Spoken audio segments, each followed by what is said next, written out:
Hey, welcome back to part two of this two-parter going through the first 100 Criterion spines. For those who are kind enough to listen, I promised you at the end I would think of a way to make it more interesting. And I hope I did. So I went around and found some like-minded folks that enjoy the Criterion collection. And today we're going to do this a little bit differently. We're going to have it as a roundtable discussion and just get some different perspectives on these classics. So Ryan Verrill and Celeste de la Cabra were kind enough to both join. So Ryan and Celeste, thank you so much for being here. Thank you, Chris. Thank you. It's nice to be back. It is a pleasure to have you both back. This is great.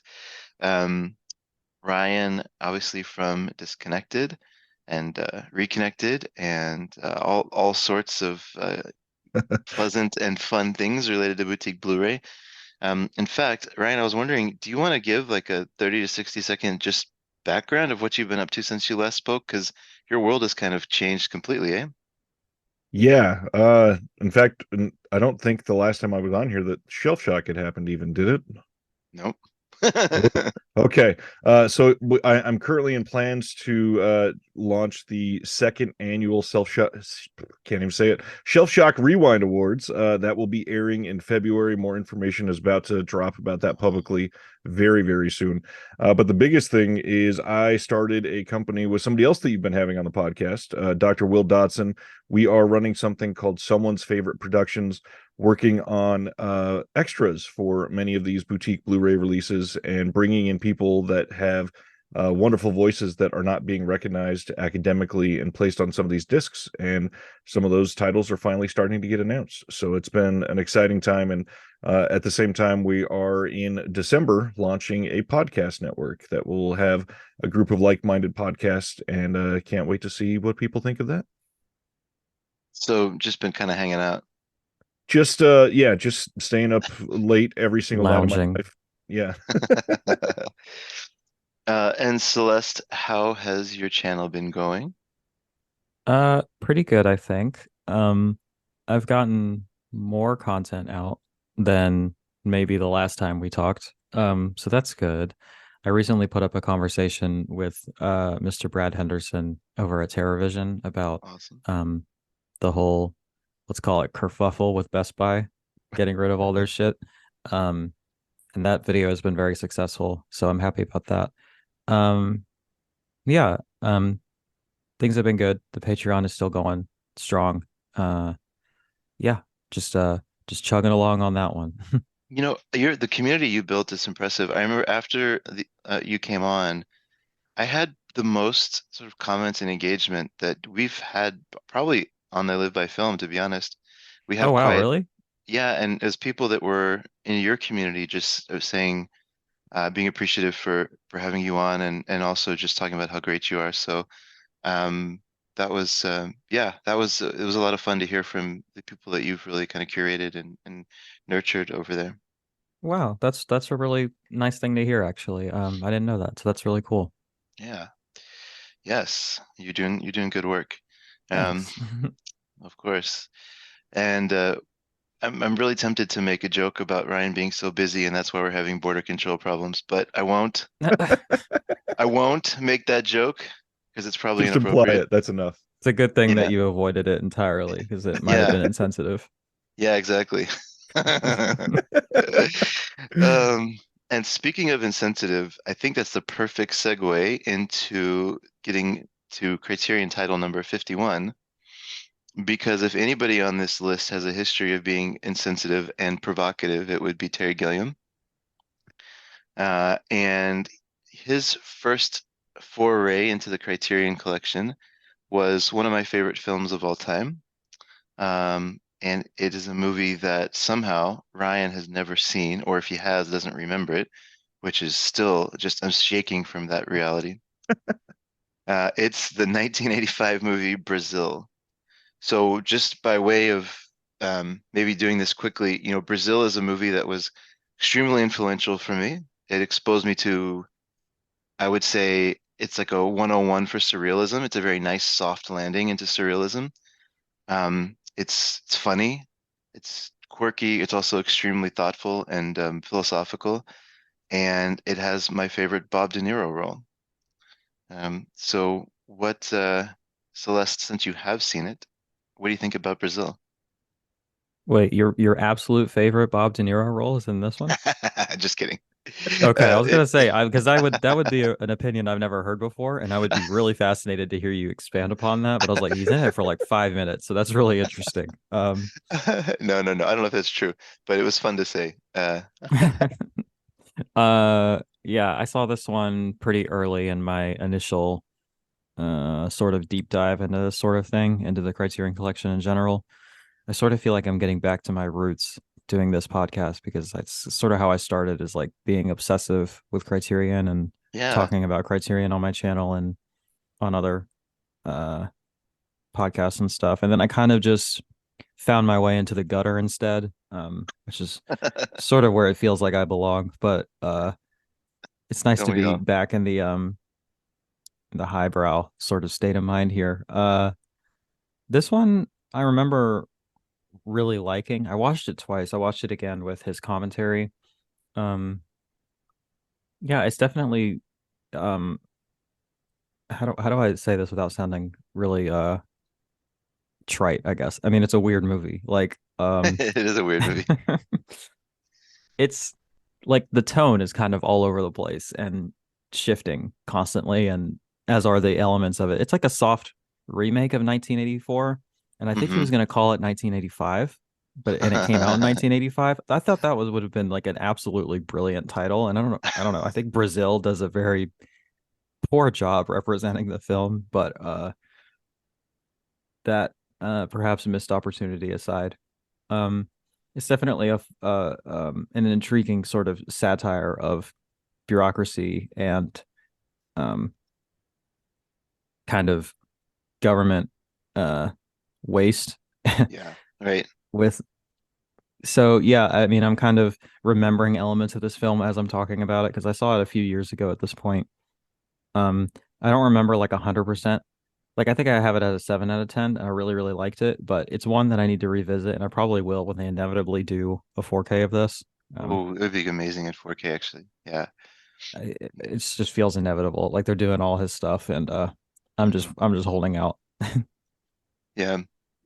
I think it's funny because now that you talk about the title, there was a whole big controversy with him because they made him, the studio forced him to have a happy ending. And so on the That's right. Criterion, yeah, the Criterion title, they have his original ending as well, which is much more in line with something you would assume Terry Gilliam would make. Uh-huh. So If I'm remembering correctly, I hope I'm not just making this up, but the commentary is on that kind of.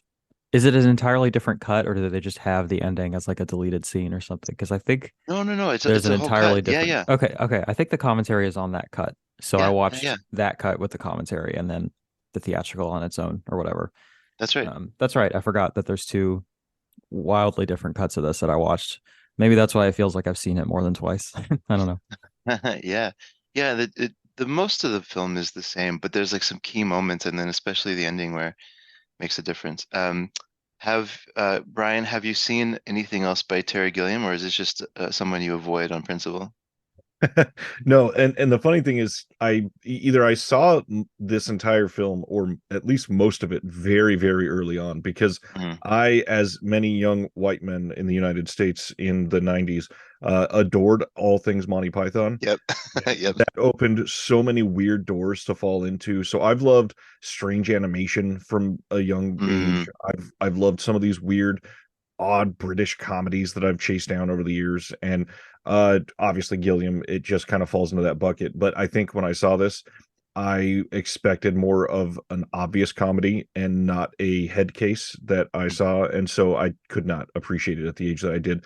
And I need to see it again. Well, I've told you well before, if you ever want to get into the insanity that sort of lives inside my head, even though I have a calm exterior, I think this movie does a pretty good job of being an example of what's going on inside my brain. Like this chaos doesn't feel that chaotic for me. It kind of feels like lived in and comfortable. So I think it's one of the reasons That's I like it so interesting. much. Yeah. The window Uh, into your into the internal mind, I guess. Yeah, this is my inside out. Um, we'll quickly go through 52 and 53 because I don't believe you all have seen Yojimbo or Sanjuro. Is that right? Unfortunately No, not. I do own them, but I haven't gotten around to them yet. The mantra of the Blu-ray I know, collector. right? Um, Take a shot every time or something like that, you know? I know that I was chatting with you all about this offline. Yojimbo has obviously been remade a few times. Sergio Leone remade it, and A Fistful of Dollars, and then Sergio Corbucci remade it, sort of a loose remake with Django. But it's essentially, this story of the this Ronin type character who's just amazing with a sword. He's an amazing fighter who goes into a town where there's two competing, let's call it families, crime families, and he just starts shit for the whole time, and he just ends up being the only one who makes any money off of them, and basically playing them off each other for idiots. It's a fantastic movie. I love it.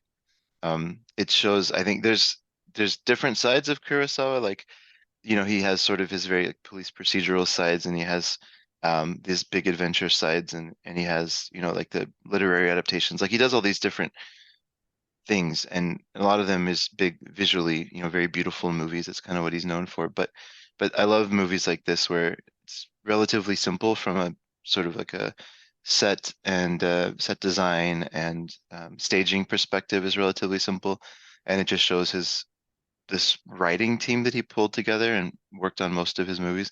It shows them off a little bit more, and it also shows Toshiro Mifune as just how amazing he is in these lead roles.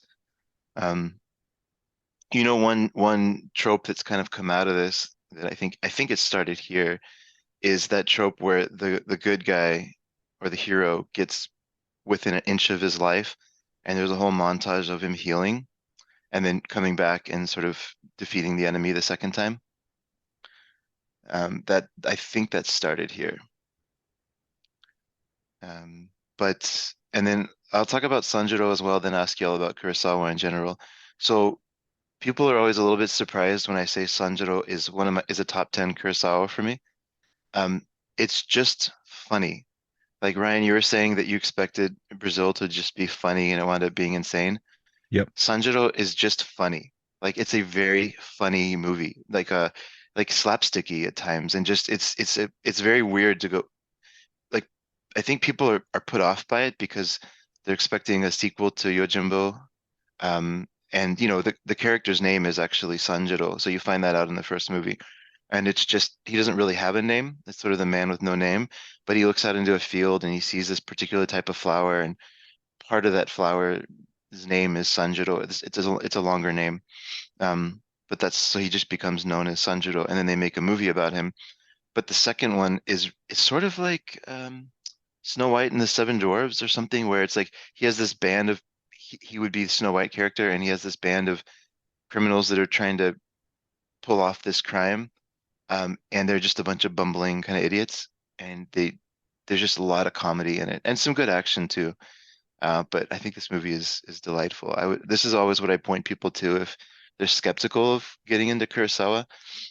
This is one of the ones I point them to because it's so easy to watch and so funny.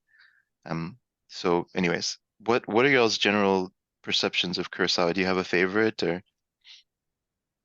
Go ahead, Celeste. Yeah, I mean he's okay, right? I mean the go-to is Seven Samurai, and I Mhm. fortunately have seen that. I have not seen a few of his other like kind of bulletproof essentials. Um, the comedy aspects you were describing reminded me a lot of the Hidden Fortress and those kind Yeah, of bumbling idiot characters in that serve as both frustration and amusement.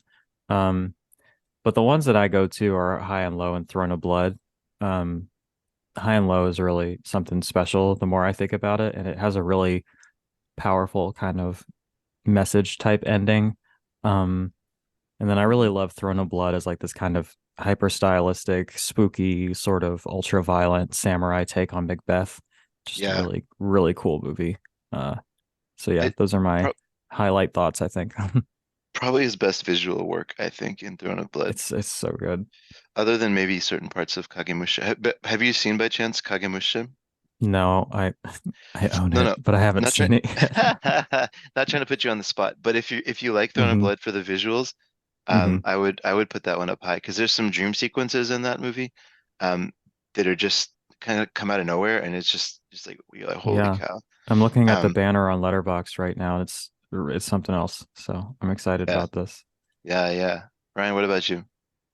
I am very behind on Kurosawa, and I'm deeply ashamed of it. I think I've seen two films, and maybe one of the reasons why I'm behind is one of the ones I watched, and I won't name names or I'll get arrows flung at me. I really did not enjoy all that much, and it was one that people were after for a long time that got a fairly recent release, and it just for some reason the story didn't grab me at all. The visuals I know which one you're talking about. were not what I wanted, and I do it too. just it put me off to it entirely. So there's some that I'm really desperate to catch up on, but other than that one and one other classic, I'm very behind. Obviously, he's an incredible storyteller, but uh, I just need to kind of plug my nose and dive in. Would you plug your nose?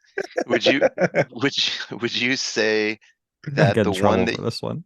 I know, seriously. Would you say that the one you saw has ties to Australia? Perhaps yes. Okay, so that is the farthest you can get from a Oh, I standard know. I Kurosawa know. movie. Okay, okay. Yeah, some of those things were inflammatory semi on purpose because I thought it would be funny. But I do think that there is a lot to love in Kurosawa, and I've seen many clips that I know that I would appreciate from some of these films. It's unfortunately just the story of the individual that has gotten so busy over the last 3 years that some of these epics like it's something I have to shape my week around Yeah. sometimes. And Well, I hate to say that because it's the luxury of watching films that sound so burdensome, but at this point there's some of these movies that I'm working on behind the scenes that I've watched 7 times, and I'm like, I'd rather watch one Kurosawa film than this film for well, 7 hours. at some point we'll give you a cinematic popper and ease Kurosawa into you. Okay, that Um, that sounds good. Anything being eased into me, I fear is a wonderful time. uh, there's certain Hmm. titles I think that would play well in this uh, getting used to Kurosawa kind of thing. What Celeste mentioned, one of them, Hidden Fortress, is just an absolute gem. It's so fun to watch. But we'll figure that out. Ryan, I think you would really like High and Low, and I don't think the runtime on that is particularly daunting, although I might be misremembering. Let That's me good to let me know. No, fact check myself. it's under 2 hours, I'm pretty sure. It Or The right other is around the two other hours. thing, there's been 142 minutes, right over. Mhm. oh That's actually geez. pretty long. Never mind. No, 2.5. It's 2.5. Yeah, Yeah, yeah. There's been this long rumored Kurosawa 4K box set that I think people are trying to conjure, and I because of think that, so too. I think I only own one of the Criterion releases, and I need to catch up, obviously. But if this is possibly true, I don't want to waste $200 on a bunch of films and then have them all released on a superior format. Well, well, I here's did the thing, Ryan. dreams on 4K, I promise. Here's the thing. They're all on the Criterion channel, at least the ones that Criterion has put out, because they're all Janus films. So they're all on the permanent streaming library over there. So if you want to kind of have your cake and eat it too, and watch them in Criterion quality with all the supplements without dropping whatever amount of money on them, you can always do that. But also, I am also of the opinion that this Kurosawa box set is an exercise in manifesting and not actually based in reality. But I guess we'll see. Uh, I would love to be wrong about that, Me but too. I don't see it happening, especially since Rand has already has a Region A 4K. So And I don't now know about all dreams that. as well. Uh-huh. Yeah, but both those movies are outside of Janus anyways. So it could still be, because That's remember true. that, yeah, that massive 25 disc set that came out with Criterion, hmm 15 years ago or whatever at this point. That did not have Ron. It did not have Dreams, and it did not have the one where there's an old lady holding an umbrella in the rain on the cover with Richard Gere. I remember the name in a second. And it did not have the Quiet Doctor or whatever, the one with Mifune as a doctor. So, he had 30 movies that he has a director title for, and that had 25. Let me say it that way. Okay. Well, you're actually slightly talking me into maybe this is happening, but I don't even know what the price point on something like that would be. I find that a little hard to believe, but I guess we'll see. Well, there's That's certain what I was about directors. to bring up. Yeah, go I ahead. don't think Criterion is going to put out something that is going to be $500 potentially for 25 films for one director. I think that that would be shockingly exorbitantly expensive. Now, the other argument, they could do volumes, Also, I was thinking if anyone could get away with it, it's them. So, and it would be Kurosawa that they would do yeah, it for for. their like big director. Yeah, I don't Wait, know. what? I feel Why like do it you might why do happen. you think it'd be $500? $25 per disc for the 4K, you're saying? Yeah, that would probably be the MSRP, obviously, and on sale it would probably be around 250 to 300. But UHD authoring and discs themselves are so much more pricey than people realize. I mean, Like you even would know anything about that, Ryan. the three films three colors trilogy on 4K is I Hmm. think on sale $70 or $80, and that's It's three films. 125 MSRP. Okay, so it's 62 for three films. So we can look at that as basically the price, the base price. The price. Yeah, so is the new Apu trilogy. It's the same MSRP, I think. There you go. I think the markup is, I hope I'm getting this right off the top of my head. The Blu-ray set for those both is 100 MSRP, and then the 4K is 125. So like a 25% markup if I've done that math correctly in my head. Yeah, That's interesting. that's not terrible.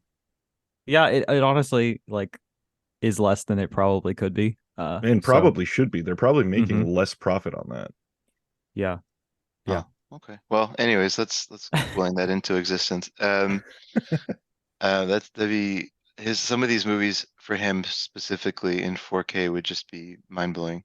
So, hmm um, speaking of mind blowing, there was a time and awkward segue here. I'm trying. There was a time in American history where Flawless we went transition. exactly where we went to the moon, and that had captured the attention of the country. And although some people would argue that it never happened now, at the time it certainly felt real. And somebody decided to make a documentary of this experience, and it came out, and it's title number 54 in the collection, which is For All Mankind. And I think y'all have both seen this. Absolutely. Um, I saw it to talk about on the Criterion Now podcast when it was announced for 4K. I watched it on the channel. Yeah. so I'd be interested to hear what y'all have to say, because for me, like I honestly have zero interest. Like even as a kid, I didn't care about space travel. Like I mean, going to the moon. Like they would take us to little like camps and stuff, and like I don't know, talk about space and all this stuff, and it's everybody was super into it. And I was kind of I don't know, I just for whatever reason that particular part never really captured my imagination. So I would say I had very little interest about this documentary, and I loved it. It was so it's just there's so much tension in that event for me, and seeing the way that they captured that tension and like some of the decisions that were made where there's just there's no room for error, right? Because if you make the wrong decision, it kind of felt like, oh man, the crew's dead. And like that tension I think came through very well in the doc, and I wound up loving it. I wasn't expecting to, but how'd y'all think about this? So I partially relate to what you've said, and I also think it makes sense that you would like this documentary because of it. I wouldn't say that I lack interest in hard sciences like space exploration or physics or chemistry or all these other things. Um, it's not because it doesn't interest me. I think it's because I'm not smart enough to understand it, and so it just intimidates me and makes me feel dumb. Um, so I also had that gap in inherent sort of knowledge or interest, but I think that this documentary kind of it doesn't really focus on that aspect of it, like the technical aspect of it. It's a very philosophical documentary. It's kind of a emotional, bordering on saccharine documentary about these things. And so it takes a much more kind of human thematic approach to this story than I'm trying to look it up. There was a documentary that came out recently. I think it's Apollo 11, maybe. That was very much just a straightforward, yeah, Apollo 11. It was a pretty straightforward kind of look at the bureaucracy and science of the whole thing. And I kind of coincidentally had watched Apollo 11 like a week before it was Ah, announced. And so it ended up being kind of like an interesting double feature for me where it was like this was kind of taking on the more technical side of things. And then this other one was taking on the more philosophical side. Uh, yeah. Good companion piece if you ever need a double feature. But Yeah, those are my kind of abbreviated thoughts, I think. I'm going to take a little narrow road in between both of you. I had an odd time as a very impressionable teenager where my father, who thought he was the smartest person in the world, kind of foisted upon me this theory that Chris alluded to, that no one had ever actually been to the moon and it was faked. And I thought it was the most brilliant thing I'd ever heard at the time, and went down the research rabbit hole for all of that, and kind of ended up proving it wrong in the process, and loved that I found out, like, no, this actually just was a whole bunch of crazy people taking a chance and pulled off one of the most amazing feats in human history, or Yeah. the most amazing feat in human history. And then watching this later, it felt like such uh like uh, kind of this point that made me look back on part of my life and regret how stupid I felt at the time. And the big thing is I watched this with my kids in 4K, and watching that and seeing them marvel at the overall visuals that are in this film was just one of the most like inspiring moments for me as a parent so far. And I can't wait to watch this again, just because I want to be able to look back on that and feel that. And this is one of those that I think is, like we were talking about Inside Out, I think that this is one of those core memory moments for me, where I Mm. love when film kind of gets burned into you. And I can still, this was a year ago or whatever, I can still picture every single thing about the day that my family watched that film together, and I adored that experience. Oh, chills, man. Yeah, Yeah. that rules. That's so Um, cool. Also, I want to commend you for actually escaping that conspiracy rabbit hole on your own, because most people don't do that. yeah. And these things are kind of designed to not uh like they kind of make it impossible to do that if you're in too deep. So Right. that's just a personal way to go on that one. Yay, religious indoctrination. Yeah, that's amazing, Ryan. Well, I'm so glad that you're on here to talk about that. It's one of those power of cinema moments, right? Absolutely. Um, and then that leads well into something that inspired nothing in me when I watched it, which is title 55, which is Philip Kaufman's The Unbearable Lightness of Being. Uh, uh, I would say I had a decent amount of interest in watching this just with the cast. And it's a very, it's a movie that has a lot of attention and a lot of people love. Um, and I don't know too much about Phil. I didn't know too much about the director, Philip Kaufman, going in, but I knew I liked Daniel Day-Lewis and Juliette Binoche and Lena Olin. So, and Stellan Skarsgård. Like the cast is pretty stacked here. This came out in 1988, so it was when they were early on in their careers. But these are pretty stalwart actors. Um, uh, so I'll kind of keep this short because I don't want to just shit on classics. But for me, this was a three-star movie. It's 3 hours long, and it's this journey of two lovers as they kind of go through history. Um, and uh, there's like individual moments that are amazing. So there's a Daniel Day-Lewis has a particular relationship with Lena Olin, and every time they're on screen together, it just like simmers. It's so hot, and she's amazing. She just has this very strong like sexual energy in the movie, and so when they are connected, it's done beautifully.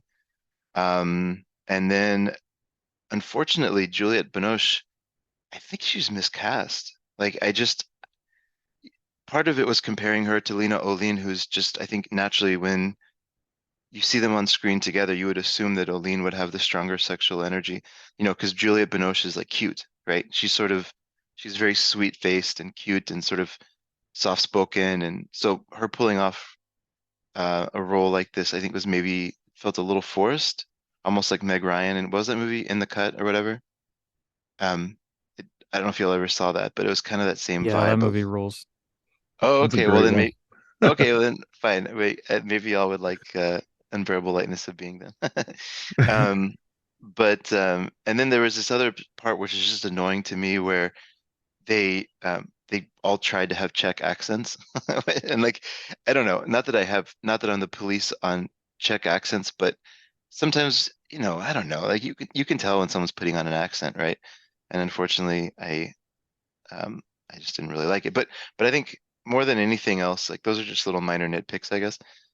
For me, this movie, as you start to see Prague getting the Prague city in Czech Republic getting occupied by Russians, and them evacuating and their lives splitting apart, and then coming back together in France, and uh, going back to Prague, and just as you see them kind of going around, the movie was very choppy in the editing, I felt, and it felt like there was maybe two different movies they were trying to merge together into one. Um, I just didn't get it. So I don't really want to spend too much other time, too much more time talking about it.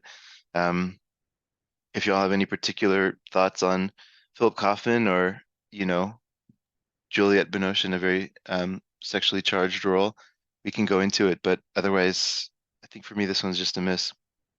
Well, I would just say I think there is a possible situation here where 5 years earlier Philip Kaufman put out another very long movie, like 3 hour, 3.5 hours, 3 hour 15 minutes, something like that. A great epic that is one of the best space movies. After talking about For All Mankind, this is kind of appropriate.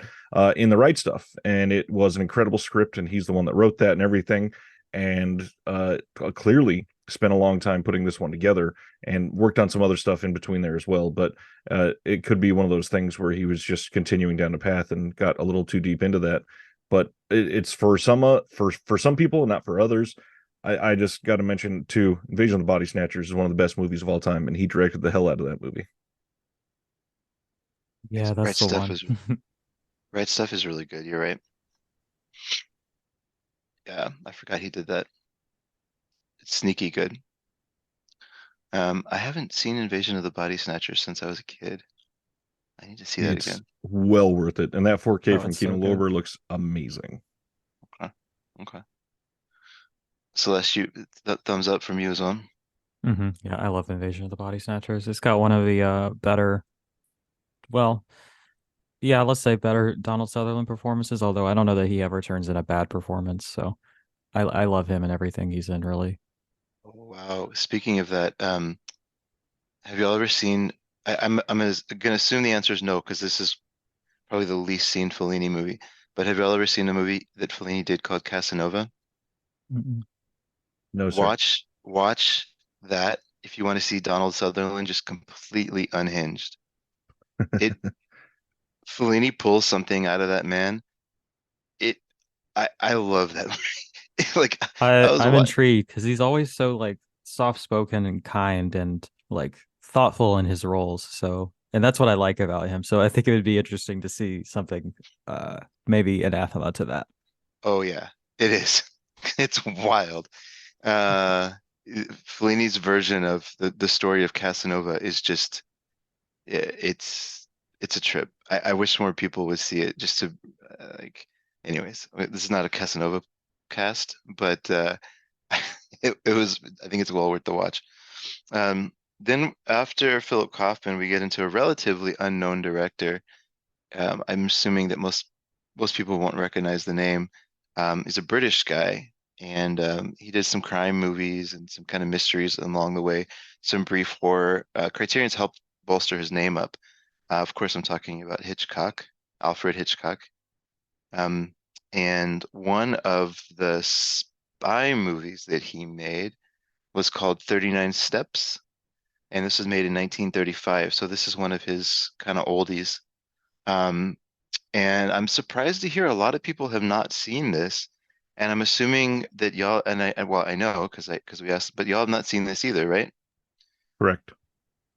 No, I've seen, hold on, I can actually check right now. I've seen a lot of Hitchcock films, and this just is, I've seen 21 of his film, 25 of his films, and this is not one of them. So yeah, just hadn't gotten around to it. But I do have that big chunky limited edition set of his films that they're slowly or maybe quickly upgrading to 4K volume by volume. Uh-huh. And then a few strays here and there.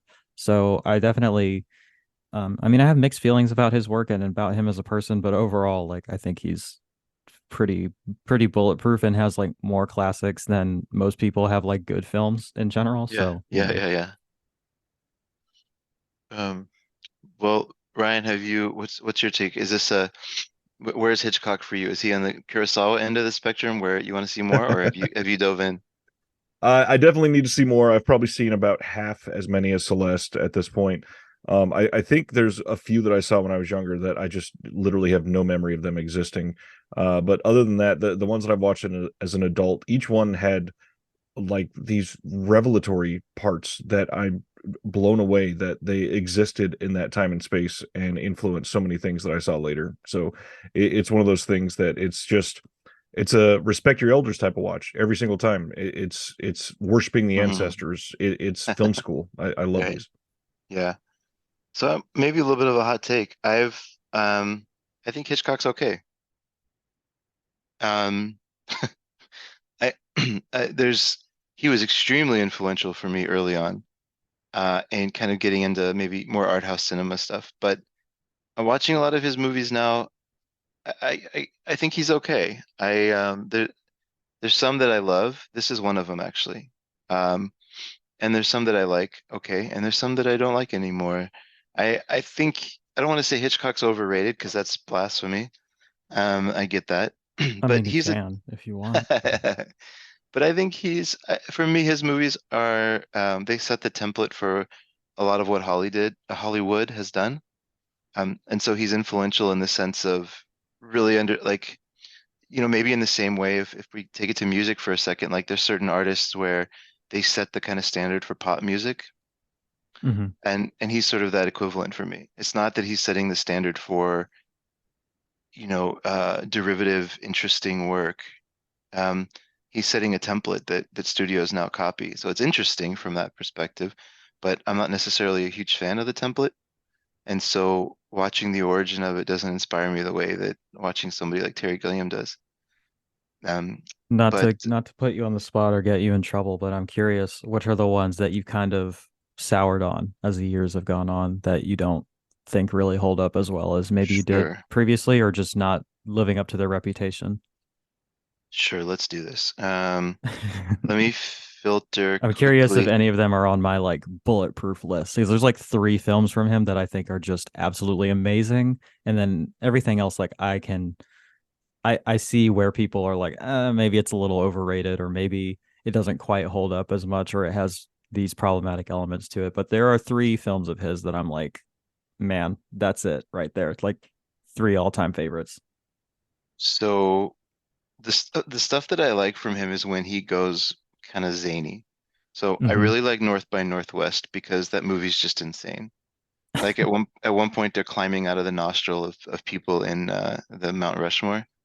Hmm. It's just a crazy caper kind of adventure. Lady Vanishes I like because I think it shows his humor. I think he's a very funny person, and I really like that. 39 Steps is one we'll talk about. I'll get back to that in just a second. I loved it. I think it's fantastic. Maybe Hmm. one of his best movies. I did not like To Catch a Thief at all, or very little.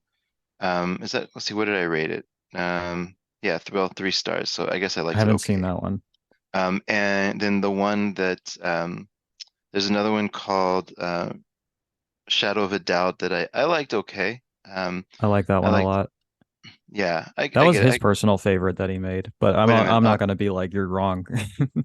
Oh wait, I gave it 4 stars. Okay, I don't know. I need to rewatch it again because I guess I liked it. My memory of it is not good, but Hmm. the one that everyone gives me shit about for not liking is Vertigo. Yeah. Yeah, that's the one on my bulletproof list for sure. Yeah. I think Vertigo is just incredible. It I is. don't know. There's really nothing. I mean, there is a lot like it because a lot of things have copied it, but like, man, when I first watched that, I was like, shit, this is something else. Uh, and it is certainly problematic. Like, there's maybe some accusations of misogyny that we could probably accurately levy at that film, especially at the hands of Alfred Hitchcock. But it's that one, and then Rope, and then Notorious are like the ones that I was like, damn, that's where it's at right there. um, See, North. Notorious is yeah, go ahead, go ahead. Oh no, you're good. Go ahead. Notorious is interesting because that's like a sort of this dream sort of thing that he Hmm. created, right? Like I love Notorious. I'm with you on that. It feels different from his catalog a little bit. Yeah, I think Notorious was fantastic. But what were you gonna say about North by Northwest? North by Northwest is a prime example of something that I picked up on pretty quickly going through like a lot of his films, in that he has made the same movie about 10 times. This kind of the wrong man idea. Like, hmm it's actually kind of astonishing to me just how blatantly he's like, I'll just do that again. Like, why not? It's like, it's just such a perfect encapsulation of like, I guess, how he thinks of suspense, or like what works for his hmm type of suspense. hmm And it's not that I think it gets old, or like I feel like I'm watching the exact same movie every time, but I think it was like instance 5 or 6 where I was like, oh my God, we're really doing this again. Like, he just kind of recycled this plot so many times. Yeah, it's true. It's true. I think 39 Steps is actually close to that. Funny Hmm. enough, not that it's necessarily heavily hinged on the wrong man, but it is a gentleman who gets into a situation he wasn't expecting to. Let's just say it that way. Hmm. Um, but it's just funny, very funny, and extremely good tension and suspense created throughout this journey he goes on because this guy essentially accidentally uncovers an underground spy organization and gets engaged sort of unwillingly because he's in love with the woman. And so they get into capers and difficult situations. But I loved it. I think it's I don't know. I'd have to see more. I'm probably in the middle of both of y'all. I don't think I've seen 25 Hitchcock movies. Maybe I've seen 15 or so, but he's somebody that I'm not like in a huge rush to see more. But if he made more movies like 39 Steps, I'd be all over him. All right, we have to go a little bit faster, or this is going to be a 4-hour podcast. I was thinking the Because same thing. because we're on 57. But the good news is that 57 is one that I have only seen, I believe. So um, Stanley Donen is a fantastic director. He's produced some very good comedies, and Charade is one that for me is uh, one of the first, like let's call it like classic films that I loved. Um, is I saw it again recently, and I moved it from a 5-star down to a 4-star. I still think it's very good, but you know how there's certain movies that just have you see cinema or see movies differently. And this was one of those ones for me. Cary Grant and Audrey Hepburn, Walter Matthau, James Coburn, George Kennedy. Like it's this classic cast coming together under one of the great comedy, kind of action comedy directors. And it's a well executed sort of whodunit and almost like a jolly where there's just all these twists in the characters, except it's not a jolly, really. I mean, it's more just a kind of a adventure comedy. But yeah, so Charade for me is fantastic, and I also kind of had a crush on Audrey Hepburn early on, which is pretty cliche, but um, this is one of the ones that really reinforced that crush for me early on. Have y'all seen either Singing in the Rain or I guess Seven Brides for Seven Brothers or anything else from Stanley Donen? Singing in the Rain for sure. Yeah, I've seen Singing in the Rain. It was just on sale for $10, the new 4K, so I finally got that. I thought I was surprised how much I loved that movie actually. What did y'all It's think of Singing in? delightful. Yeah, Yeah, it's nearly perfect. yeah, yeah, good. So watch Singing in the Rain, and then if you have time, watch Charade from Stanley Donen. Um, Now switching completely from a light comedy is uh, a horror kind of type movie that I think is very much under discussed, and I hope that that changes. It's a Powell and Pressburger movie, or excuse me, not Powell and Pressburger. It's just a Michael Powell movie, Mhm. and it's 1960s Peeping Tom. So this came out the same year as Psycho. Is that right? Yes. Yes. Yeah, both 1960. Yeah, and I think I might like this better than Psycho. What do Yeah, y'all I think didn't about? feel that way at the time when I first watched it, but upon my most recent rewatching of Psycho, there's something about it that doesn't do it for me like it used to.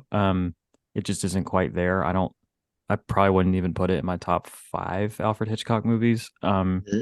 And I have Peeping Tom at like a 7 out of 10, but the more I think about it and the more I learn about it and the more my own personal tastes and sensibilities change, I feel like once I rewatch it, it's going to be the one that I prefer. It's definitely like seedier, Yeah, nastier. yeah. I think I have more respect for it. I'll say that, even if I don't personally enjoy it as much. Um, and it doesn't have that kind of problematic uh twist. Sure, right. Yeah, what about you, Ryan? I feel like Psycho might have higher highs, but it also has much lower lows. I think Peeping Tom is the higher quality movie throughout the entire runtime, Mm. and I think this is a perfect time to fall in love with it as we're getting that Studio Canal 4K coming early next year. Really I'm, hope I'm that that's the catalyst for this to be upgraded because it's been out of print, just the DVD for a minute, and For that needs to change. ages. Yeah. yeah, there's certain ones I don't understand. I'm sure it has to do with rights or, something. But like I was going through this, the 1 through 50, and then Hard Boiled and the Killer or whatever. Wait, the Killer?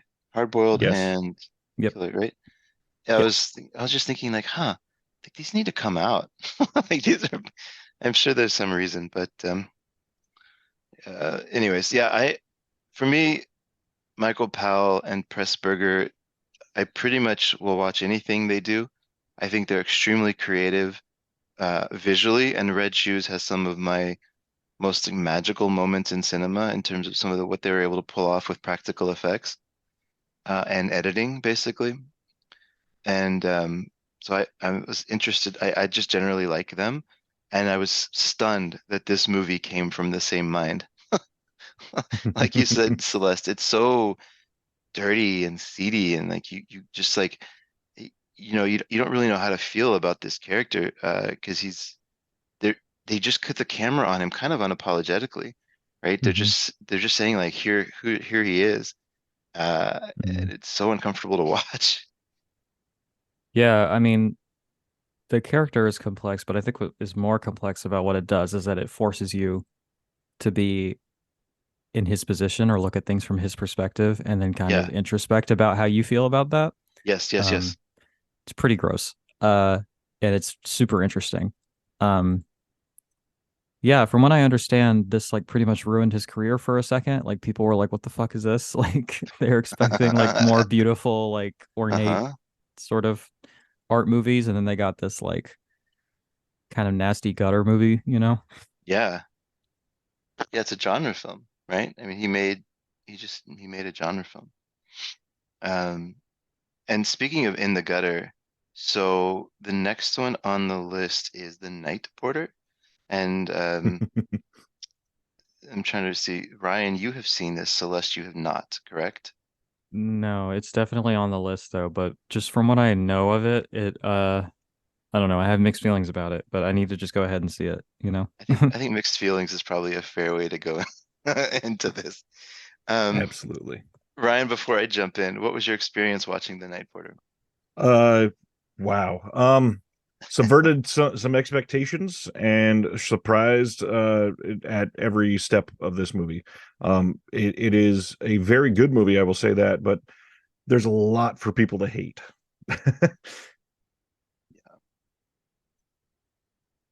There's this whole Nazi exploitation genre in general is interesting to me that people Oh yeah. are that there's so much creativity and effort put behind the like almost like beautifying the torture of the Nazis, right? And making it like this sort of taboo Yeah. desire. Yeah. Um, Super fascinating to me that we would have that part in history of cinema. Like, and there's a lot of them. It's not like there's 3 or 4. Like there's a decade and a half Yeah. of, right? Like stuff that Yeah, came out. this whole Nazi exploitation thing, I I don't think I've seen a single one of them because I think categorically it feels like so disgusting and like very like inherently unethical just for it to even exist. But I also don't think I can say that having not seen any of them. But the whole project rubs me the wrong way to such an extent that I just keep avoiding it. Yep. But I think a film directed by a woman in the Criterion Collection is probably as good a place for me personally to start.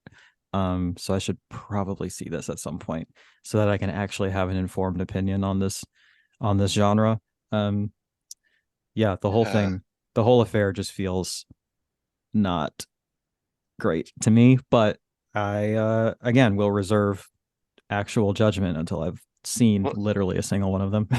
I think there's like two, it's dangerous to make a statement like this, but there's two sort of main threads in Nazi exploitation. One of them for me is more like almost a version of this movie, where it starts off with torture and then the victim sort of gets this really complex relationship with the torturer, and you can't tell throughout the movie if they're in love or if she's just waiting for her revenge. It becomes difficult to tell, or maybe some mix of both.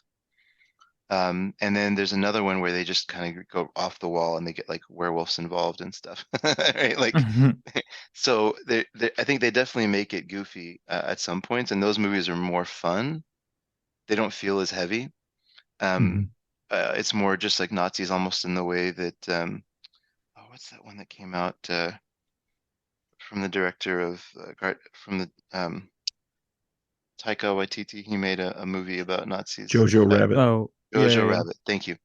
And it's almost more like that, where they're just silly, right? Or the caricatures, I guess. Those ones I don't mind as much, but this one bothers me in the way that you see this almost like yeah, like I said, it's almost like a Pornhub search or something that you don't really want to hit enter on, right? Because you're scared of what's going to be on the other side of it. And this movie is very uncomfortable for me. I gave it 2 stars, and I probably won't watch it again. Although I do recognize the merits of it, and I understand how it was well made. Not for me. I do want to Mhm. throw out there too, Nazi exploitation for me has always felt like the original clickbait, and Mhm. Yeah, that's like the main reason most of these were ever made. yeah. That's a good point. Yeah, I gotta say, having not seen any of these, and I've not seen Jojo Rabbit either for similar reasons, but just from the outside, having not seen any of these films, to me, the idea of making Nazis into like cartoon characters and like making fun, kind of silly movies about them almost feels worse to me, in that it's kind of like trivializing like just Mm, the mm. actual evil and heinousness here, and then making a more morally complex, serious film about it feels maybe more responsible. I don't know. These are very half-baked, uninformed thoughts that I'm just throwing out there. But I, yeah. I will say the Jojo Rabbit defenders would probably argue with my take on that film. I do think it's a pretty nuanced look. It's not so much that the caricatures as more as it's through the mind of a child who's been indoctrinated, right? So it's more a movie about early indoctrination and kind of Mm, hmm. seeing that unpacked through experience, like life experience, as opposed to necessarily them just coming in as like Bugs Bunny characters or whatever it might be. So it's there's probably some nuance there. I like Jojo Rabbit a lot. I guess I'm one of the defenders, but Uh-huh. I do understand your greater point. Um, Making them minimizing the evil is almost worse in a way, is basically what you're saying, right? And making it Yeah. more palatable. Yeah, yeah. Or making it Um, fun to watch, or something to be, I don't know, maybe there is something powerful in making it something to be laughed at as opposed to granting it that kind of power. I don't know. This is a larger discussion that we don't have time for, so maybe I'll call it there. yeah, exactly. Um, Speaking of complex relationships, kind of a segue here. Ingmar Bergman made a movie, and it was the only movie he made with Ingrid Bergman, and it came out That's in fun. 1978, and it was called Autumn Sonata. I did not see this on the list of ones that y'all had seen, um, and I think it's okay. It's not great. Um, Damn, more hot I takes. I think it's okay. It's here's gonna be the broader hot take. Bergman was one of the most influential directors for me for a long time. I think in my early 20s, well, in general, I enjoy good philosophical discussion, so I'm into it. And he is at this intersection of like people that are losing their faith or questioning their faith or have a complex relationship to faith. I think Bergman speaks probably more raw and honest about that journey than most other directors in history. And I think it's partially a time of just being in Sweden in the 50s and seeing this country kind of change. And so he was probably there's a lot of reasons why he was probably the right person to do that. But most of his films, or a lot of his films, have some, you know, exploration of faith in that. And then there's the other side of his stories, which is just complex relationships between humans. And I think Autumn Sonata is a little bit more there. Complex relationship between sisters. And I, it's okay. I didn't I never felt super connected towards the sisters, and I think that was my biggest problem with the film.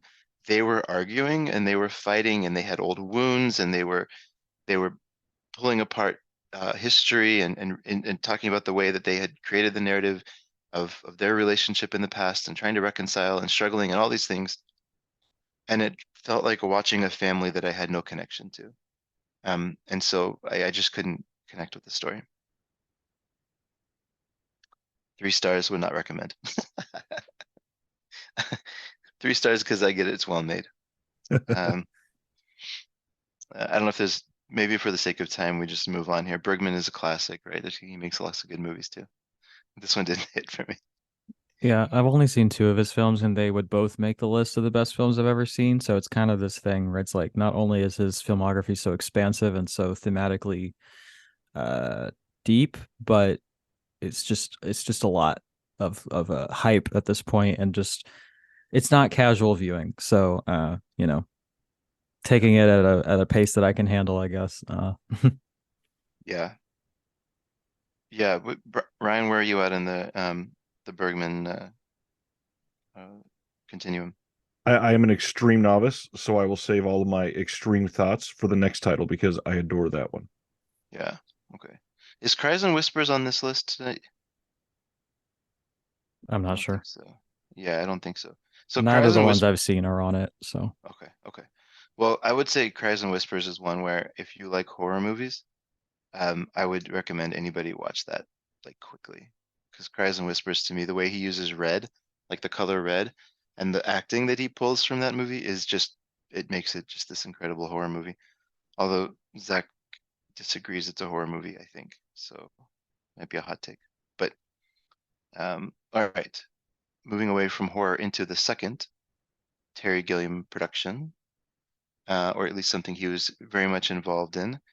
Number 61 is Life of Brian, made in 1979, with one of the most catchy ending songs of all time. But this movie, to me, coming from a history of being religious when I was younger, and even as a kid, being able to laugh at religion, even when I was kind of in it, this movie to me is just perfect in the writing.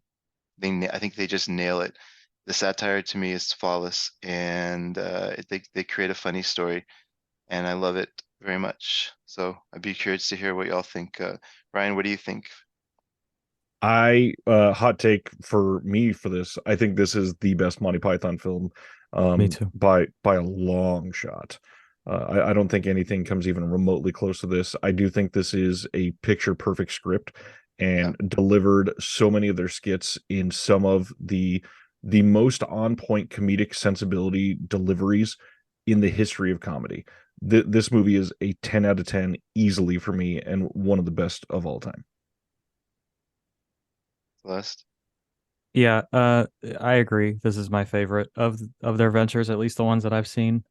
It's one of my favorite comedies of all time. It's again something that I have a bit of a personal connection to, as it kind of lampoons and satirizes a lot of the ideas that have been very damaging to me throughout my life. Mhm.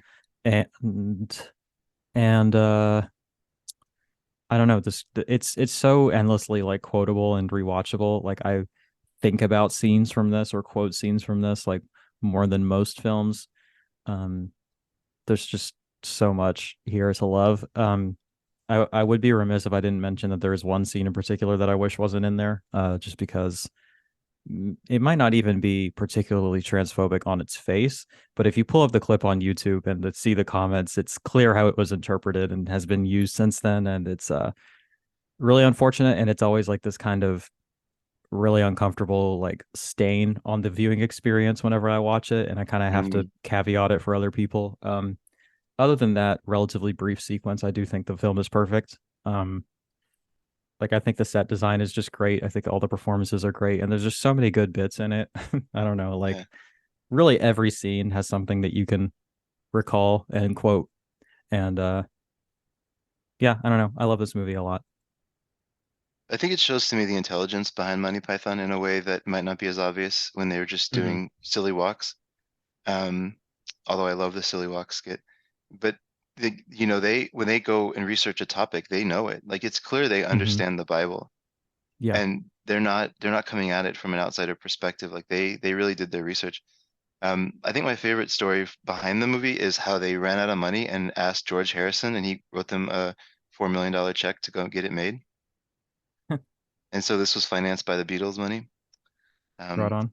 and uh, and the commentary is interesting because there's they talk a lot about Graham Chapman and sort of Hmm. his descent into addiction and how he they everybody kind of held him up as the best Python in the sense of he was the best actor.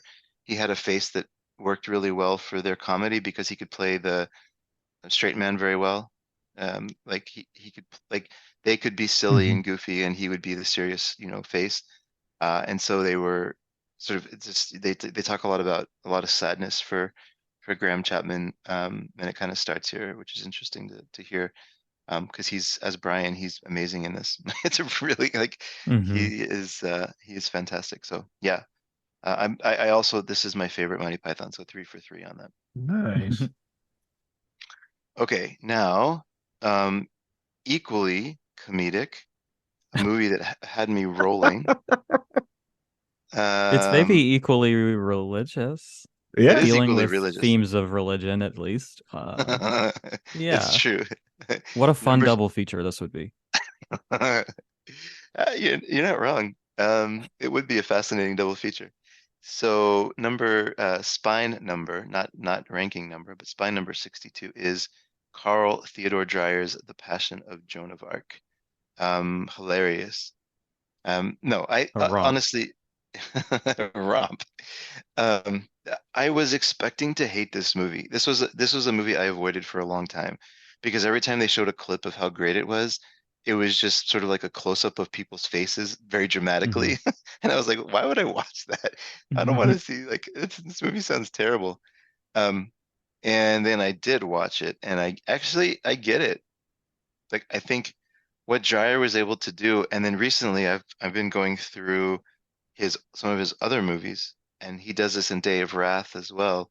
Um, he is able, I don't know how he does it, but just by framing and staging and like the way he uses camera angles, he's able to create so much tension out of basically nothing. And that's to me, I get it. Like I understand the love of this movie. It's 4 stars for me. I think I had a lot of biases going in, so I wasn't ready to give it 5, but on rewatch it might be higher even. What do y'all think about this? Celeste, I guess, what do you think? I love this movie. I think it's great. Yeah, I don't know. I didn't have. I mean, it was supposed to be like an all-timer, so there's always that kind of inherent cloud hanging over any kind of first-time viewing. Uh-huh. Um, it's also a silent film. It's also supposed to be pretty religious, so I guess I did have some preconceived notions about it going in. Um, I think this is a pretty good starter film for people getting into silent film because it's so just visual and so Yeah, interesting in its cinematography and editing that it's not really something that you need a ton of dialogue for. And the basic story is very simple, such that it you can understand what's happening even without the inner titles, I think, right. especially if you know the story or you know these themes particularly well. Um, the thing that I find the most interesting about this film is how it is so equally like embodying two opposite takes. And I think both of these readings would be equally valid. And in fact, I think they're both in there in equal measure. Um, the kind of celebration and triumphant victory of faith versus like the horrific sort of brutalization of faith from people in power. I guess you could kind of differentiate the kind of power dynamic there or the political dynamic there, but at the end of the day, I think it is equally a pro and anti-religious movie, which is a Oh really yeah, interesting balancing act that it pulls off. Really fascinating and beautiful. And I mean, the central performance is amazing. That's not saying anything original, but it just really is. yeah. Um, it's not my favorite of his films. I like Vampire a little bit better, just because it's more personally in line with my aesthetics. But this one is probably better, if that makes sense. Vampire is pretty awesome. I don't want to get on my soapbox for too long, but I will say I think this is one of the greatest films for talking about what I know the three of us love, and that is genuinely preserving film, because this is one of the most clear-cut examples in Mm, history of why this is important, because somebody found all of the film reels for what we all know of today as Joan of Arc, or the Passion of Joan of Arc, literally in a janitor's closet in a mental facility. And mm. that's just amazing and an astonishing take on what we view as a masterpiece, and the fact that it was stored in a janitor's closet, and because the original was destroyed in a fire, that is all that we have to remember this film by. That's wild. Something that Passion of Joan of Arc and Bad Pussy have in common. Yes, Another great double feature. one of many thematic ties between them. Mhm. No, that's a great point, Ryan. Yes, I'm glad you brought it up. Yeah, I've actually forgot about that, so that is good to bring up again. And now it's making Um, me think I'm good to buy the Blu-ray because I don't see a 4K happening from a janitor print anytime soon. Highly doubt that. yeah, that's a good point. I guess I had assumed this had already come out on 4K, but I guess there's no real reason, right? The Blu-ray looks like astonishing. It's not like um Yeah, anyways, this likely will never get a 4K, but you could already get the Night Porter on 4K from Germany. nice. Appropriately, Nazi I exploitation guess. spells sells, right? You said appropriately. Yeah, exactly. That's funny. I've not Um, seen it, but that just from what I know about it, I'm surprised it's not banned over there. But maybe it's not as bad as I think. I don't know. We'll see. oh, it's bad, but I think there's a more. I think this is one thing that the Dutch and the Germans do very well, which I wish Americans would do more. They very much embrace their history and they don't try to hide the bad parts. What do you Like mean? they We're have so good about that in the United States. Just very honest, very you know. nuanced. Uh-huh, of course. We're known for nuance, yeah, for sure. Yeah. Hmm. Um, Hmm. one of the good things to come out of the U.S. was in 1962, spy Flawless number transition 60. as always. Thank you. Uh, there is a guy who was a marketing executive and just kind of making little short documentaries about workplace safety and little commercials in Kansas. I think it was Kansas. Y'all correct me if it's wrong, somewhere in that region. And all of a sudden, a gentleman named Herc Harvey produced one of the best low budget independent horror movies of all time out of nowhere, and then never made another movie again. And it's called Carnival of Souls. And this was the movie that got me into low budget filmmaking because I remember when I saw it, the scene starts with a bunch of 45-year-old teenagers driving in a car, or 30-year-olds playing teenagers, I should say it that way, driving in a car, and then they get into a car wreck, and the car falls off, and one of them kind of survives, and you're a little bit confused as to what's going on, and then you go on this journey as she's putting her life back together after the accident. I just remember thinking this atmosphere is pretty good, and then there's a big twist at the end, and I was like, "What is this? This movie's amazing!" Um, and I don't know. I've seen it probably 6 times now, just showing people and all that stuff. And I would say the effect of the movie's probably been dampened on me a little bit. I have it as 4 stars now, whereas for years I championed this as one of the best horror movies ever. But I still think it's very, very good, and it's amazing to me that what they were able to do on essentially no budget. So Celeste, I know you've seen this. What do you think of Carnival of Souls? I have only seen it the one time, but it would be on my list of the best horror films ever made. It's just there's so much about it that I like that in the interest of time, I'm just going to refer listeners to the Bloodhouse podcast episode on this. Ooh, Drusilla Adeline, Sister Hyde. This is her favorite horror movie, I think, or one of them. Um, and she does an excellent job kind of outlining what makes it so great. Um, so I will not attempt to do a better job here. Blood House podcast. Hmm. All right, I need to listen to that. I'll do that Sister too. Hyde and Joshua Conkle. They do Oh, art house horror every week, and it's one of my favorite podcasts. I just wish I could watch the films fast enough to keep up with their output. it's a weekly podcast. Hmm. Okay, I'll have to get into that. That sounds right up my alley. Um, thank you for the tip. Yeah, of course. It's really thoughtful, but they're also just really funny, which makes it really easy to listen to. Yeah. That's one of my favorite things about unsung horrors. If we're talking about other podcasts for a second, I think they're just funny people, and but they also put a lot of thought behind these obscure horror films. Mhm. Big fan of people doing that. Ryan, what's your experience with Herc Harvey's catalog? As far as I'm aware, nothing. This is certainly a No, blind just the spot. one. And okay, Carnival of Souls is one that I've been wanting to see for a couple of years. It's just added to the catalog. Yeah. Mhm. Okay, tell me, Celeste, if you disagree with this. I would say this is one you could watch with your kids. After about Mm, 10 or so, after about 10 or 11, 12, something like that. Like, I don't think this is one they have to be adults to see. I don't know. Um, I'd have to think about that, or I'd have to rewatch it with that in mind specifically. But I think I probably have. I'm not the person to ask about what's appropriate to show children, not just because I don't have kids, but because I think my standards would be wildly different than most people's. Um, in that I would definitely be hesitant to show anything with violence, and I would be much more comfortable with showing like nudity or things like that because I think it's perfectly appropriate for like to normalize it, kind of, basically, yeah, right? normalize like the Yeah, human yeah, yeah. body or like Right, right. healthy depictions of sexuality. I think is actually a pretty important act of preventing sexual violence. Whereas I personally was highly traumatized by a very violent film at a young age. And I know how badly that can mess someone up. So Okay. I don't know. Again, this is an entirely different conversation, but Uh-huh. this one I think is fairly frightening. So I don't know if this would be the one. I guess it depends on the age, but again, I don't think I'm the person to have a good take on that. Have a good Fair read on enough. that. Fair enough. Fair enough. Yeah, we don't have to decide on movies for your kids to watch anyways, Ryan. But the main reason the main reason I said it was just because it's most of it comes from like atmosphere.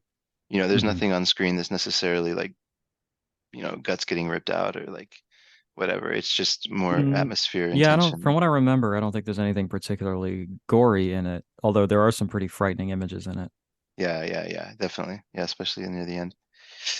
Um, Speaking of terror, Carol Reed, famous studio director from the 30s and 40s, made a movie in 1949 starring Orson Welles.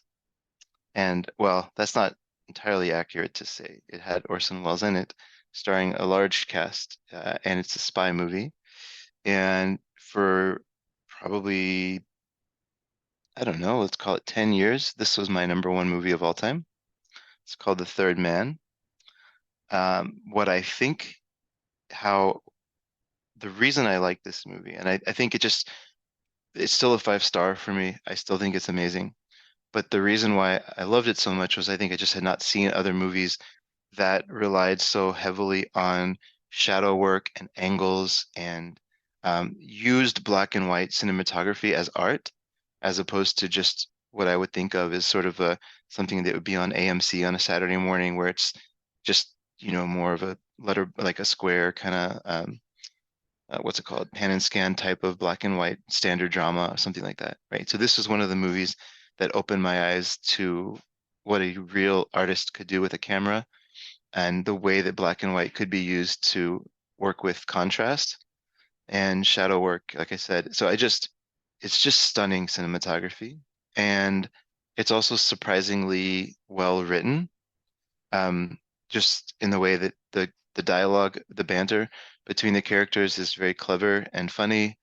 And in the background is also this very excellent spy movie. So this is one that I would absolutely say is a must see if people are going through sort of a unofficial film school, for a lot of reasons. But it's just beautiful. And Robert Krasker is a cinematographer. But yeah, have any of y'all seen some of the other big ones from Carol Reed? Was like he made Oliver or Night Train to Munich. I mean, he was like a studio director, right? So he was pumping out noirs and pumping out spy films, much in the same way that people would buy like dime store mystery novels. You know, he just has a bunch in his catalog, some war movies in there, but all of a sudden he produced The Third Man. So I don't know if y'all have seen anything else from him. I have not. I will just throw out the dumb hot take on my opinion. I've never been a huge fan of noir at all. I think that because a lot of the films were literally duplicates of each other, Hmm. the genre itself has just it. I watched a couple and I got very tired of it very quickly. I know that I should go back and watch all the big ones to be able to have some of that knowledge, but man, it's just hard for me to dive into. So you're saying Big Lebowski's the best noir? Oh, easily and 100%. Ryan hates the Big Lebowski. This is well known. I know. Um, Um, yeah, so that's I've not seen this or any of his other films. I guess I'll offer my hot take in that I actually really like noir, but I do kind of agree that I see all these noir box sets coming out and stuff, and I'm kind of like not particularly interested. Um, but the thing that I tend to not like is spy films. I don't know what it is, but I've noticed that every time I watch a spy film, there's something about it that really doesn't work for me, or really like I find maybe it's this kind of I feel like all of them hinge on this kind of like middle-aged like dad fantasy of like being an important person or something that it just doesn't work for me. I don't know what it is, but something about it. Like I hate every James Bond film I've seen, and there's other ones that just don't work for me. Maybe I've just articulated it, but there's something about it that does not work for me. This This is though I am interested in seeing, and I feel like I would like. So we'll see. yeah. I think Orson Welles is a fascinating guy in general. Hmm. Um, Easily. and just I know that everybody talks about Citizen Kane, but even and it's very good, but even just everything he got involved in, I think he elevates it. He just had a very he's one of the most interesting people, I think, in for me. And have you all ever seen Chimes at Midnight by chance? And No. Nope. it's obscure question, but yeah. Anyways, it's he basically made a Shakespeare movie out of thin air, Mm. and it's just it's amazing. Like it's so good and funny, and like he just pulled off one of the characters from one of Shakespeare's plays and made a whole movie about that character. And I don't really understand how this happened, but he even was able to use Shakespearean like speak. And I don't know how much of it was direct quoting of Shakespeare versus him writing, but he just had this incredible mind. Anyways, big crush on Orson Welles's brain, I guess I should say. Um, speaking of, let's see, what's the transition here? Let's just take this in a completely different direction because I think if most people coming from the outside, if they knew the Criterion Collection, they would probably think of Kurosawa for sure, maybe Bergman, and then I think Wes Anderson comes up there pretty fast, right? As to what people would Yeah, for know, sure. like why Definitely. people would know it, right? Yeah. And so his first entry into the Criterion Collection was a movie that was shot in Dallas, where I went to college, made in 1998. It's where are we at now? We're at spy number 65, and it's Rushmore. Um, I when I saw this movie, I was probably 19 or 20 or 21, somewhere in that range, and I feel like I was the exact right age to see this because I was still close enough to high school where it felt like I could resonate with this guy in a very personal level in his quirks and the way that he kind of saw the world. And I didn't realize until I saw it again recently, basically how shitty everybody is in this movie. Like there's no good people in this movie. Everyone's just horrible to each other. But at the time, I was more caught up in just like the music, the quirky music and the funny comedy and Bill Murray being charming. And um, I love this movie for a long time. But I know that y'all have both seen this, so I think just kind of mixing it up. Ryan, what's your take on Rushmore? Uh, I I think Wes Anderson kind of has gotten all over the place. I really appreciate his earlier work, including this, and I think that it shows either some sort of restraint that I think that he's lost in later years, or he uh, maybe the lower budgets or something just constrained him or restrained him in a way that made him fit his quirkiness into a more defined bottle. Mm. I don't love a lot of the newest stuff from him, but those first probably two or three were great, and I really wish that he could not necessarily tone it back, but there's something about these that just felt a little more realistic and intimate that I think really showed who he could be as an artist. I have a theory about that, but before I say, Celeste, what about you? How's Rushmore for you?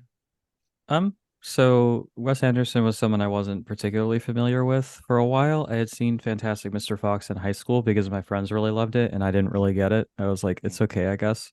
Um, and then my girlfriend Avery is a huge fan, and these were some films that she just really, really loved. And so I watched them with her for the first time, and we have all of their Criterion releases from Wes Anderson, and we've seen all of them, and all the ones that at least Criterion has put out, I really like a lot.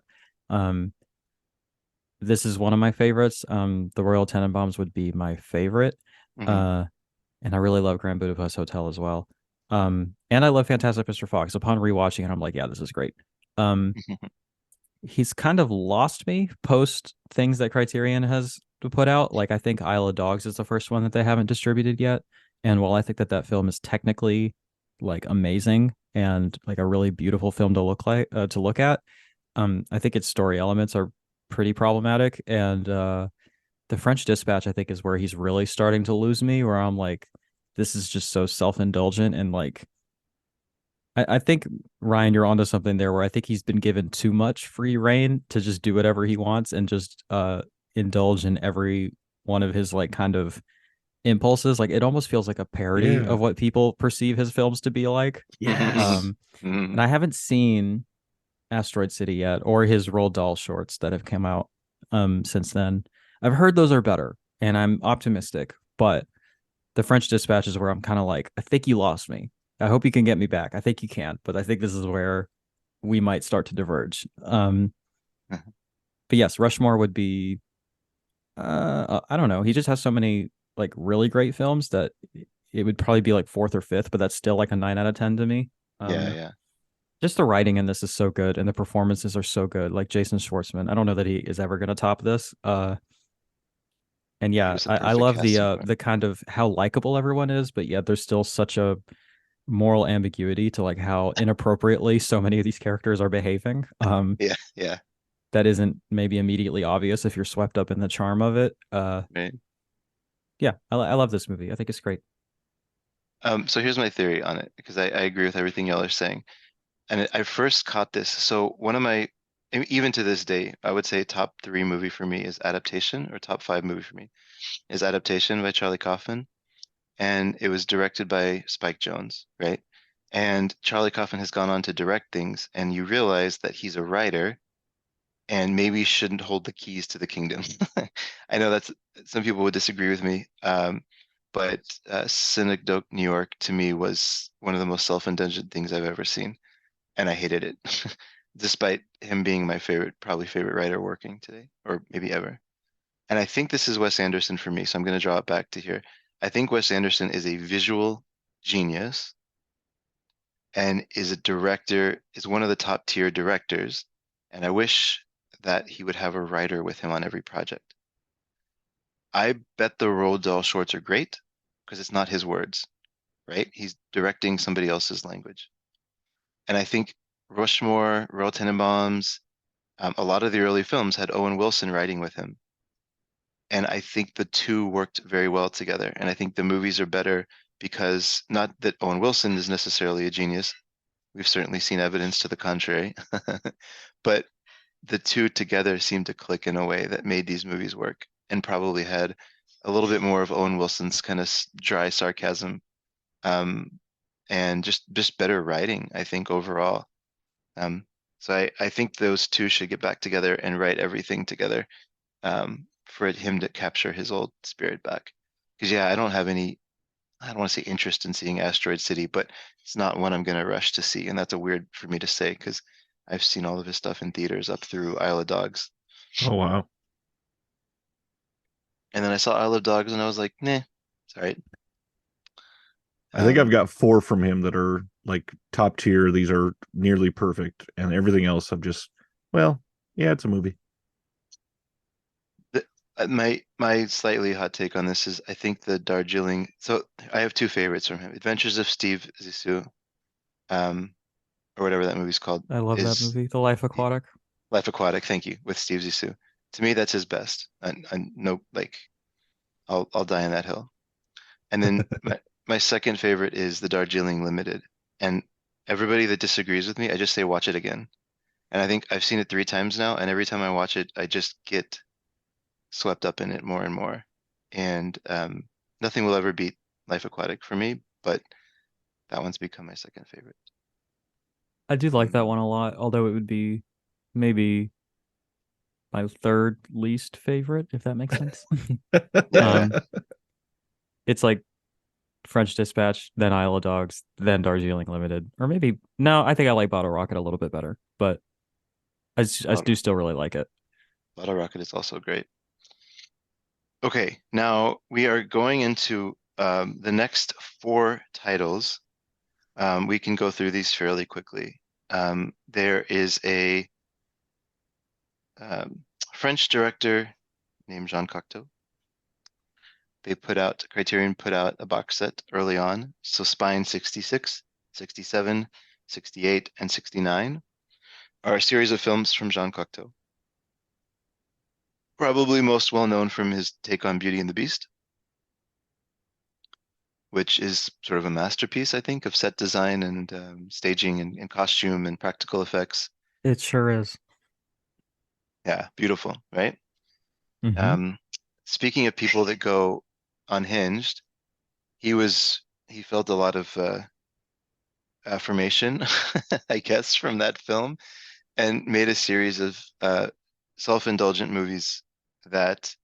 Um, so Zach from the podcast said he had to get this in. His take on these movies is fuck John Cocteau, because I made them watch all of them. And to me, whether or not you like these movies is completely depending on how much you love surrealism. So I I liked it. Blood of a Poet to me was 4.5. Orpheus was 4. And Testament of Orpheus, honestly, is just kind of a bad movie. It's not good. That's fine. I'm okay saying that. But Blood of a Poet and Orpheus to me are absolutely captivating movies to watch. Just he it's like walking through a modern art gallery or something. Just the writing is he talks too much. Like it's very dialogue heavy, and I think he wastes a lot of words. So that's a fair critique, probably. But I don't think the movies are even about the journeys of the characters or the writing. I think it's just about kind of going through him on this visual journey he set up, and like the way that he was able to, like, there's scenes where they'll be staring into a mirror and then there's a brief cut that's hardly noticeable, and then all of a sudden the mirror becomes water and he dives into the water, and like there's just a lot of, it's very playful with images and very playful uh with effects. Or there's camera angles where it looks like they're walking up sort of upside down on a wall, and just there's, anyways, he just really, it feels like, do y'all remember like Michel Gondry's movies that came out? Um, uh, what's the big one with Jim Carrey? Eternal Sunshine of the Spotless Mind. Yeah, I Love love Um, it. that movie. it's good, right? And you know how like a lot of the stuff that Michel Gondry does in his movies is similar to this, I think, although he's a much better writer. But you know how he really plays with, like, you'll be walking through down a staircase and all of a sudden you turn a corner and you're in like the room is all black, and then you pull out and you're in the snow, and like he just does this seamless kind of visual transitions. I think a lot of that is from Cocteau. So imagine somebody who's just probably baked out of his mind, given total creative freedom to do something really fun visually. That's these movies to me. Um, except for Testament of Orpheus, which is just bad. Which takes us to number 70. So this is Marty's first movie in the collection. Yay, Martin Scorsese, champion of cinema. And this will always be my favorite of his. Number 1988, Last Temptation of Christ. I let's see, Celeste, you have seen this, Mhm. so I'd be curious to hear what you think about it. Um, this is one that would be pretty difficult to talk about in a way that is concise and not deeply personal. Excuse me. Hmm. Hmm. Um, this story in particular, as it relates to the Passion of Christ, is something that I have a lot of personal trauma with and Okay. is very difficult for me to watch. Um, and this film is one that I have seen, but it was a long time ago. And oh man, I might get in trouble for this. I watched it like when I was in high school, and I'm pretty sure I watched it on my phone when I that was like the kind of thing I had to do. Um, Uh-huh. Uh-huh. I now own the this Criterion Blu-ray, and I will rewatch it on my projector. But it's one that has stayed with me, and I found particularly powerful. Even if some of the sequences are really difficult for me to watch, or at least were at the time. Uh, yeah, I don't know. I think that this film, like, I know that Marty is like he has a complicated relationship with faith, but I think he Hmm. is at his core like a pretty deeply Catholic person. I think so Um, too, yeah. but he also is not so dogmatic about it that he couldn't make something like this that actually got like theaters bombed at the time because people were so upset about it. Hmm. Um, I don't know. It's a really powerful film and one that I at least remember really liking a lot. But it's one that is pretty high up on my need to rewatch list. It's just so tied up in personal traumas that it is something that I have to make sure I have the space for whenever I do decide to rewatch it. Um, yeah, I think that's probably. I have read the book actually, by the way, and it's mostly very boring and not very good. So he did a very good job consolidating that into something really fascinating and powerful. It has like really powerful parts, but it is really just plagued by a lot of nothing, really boring Hmm. sections. So yes, I would say watch the film.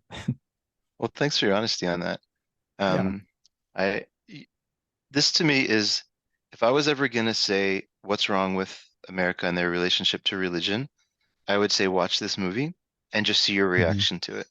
Because it's so interesting to me that essentially you have a movie where if you actually watch it till the end credits, there's nothing controversial that happens at all. Well, I think there's There, still some controversial parts in it, but I do think it ends up being a deeply religious film. Like I think the themes end up like reifying a lot of the core tenets of exactly. Christianity. Like if you're It's like open-minded enough to get to that point, right? well, that's the thing. Like there's a moment in time where it breaks and you see this alternate life that he could lead if he had chosen to not go on the cross and chosen to marry Mary Magdalene, and then they have this whole life together and all this stuff happens. And then in an instant it snaps back and you realize that it's just like a fantasy, or Hmm. like a thing that a normal human would do if they were about to be hung and bled out, right? It just of like, well, should I do this or not? Like the temptation, right? Yeah. And so for me, there's nothing controversial about this movie. And I uh, I am disappointed, and this is a general rule, I'll get Hmm. religious just for a second, in the churches and the people in the church, the inability to have any nuance at all in a discussion like this, and just say, Hmm. oh, well, it has this scene, has that scene, or whatever. And you're like, bro, like this, just stop talking for a second, stop being offended, and just watch it. And like, let's just talk about it in its entirety as opposed to pulling out pieces from it. Because Mhm. anything without context can be taken in a million different ways, of course. Yeah.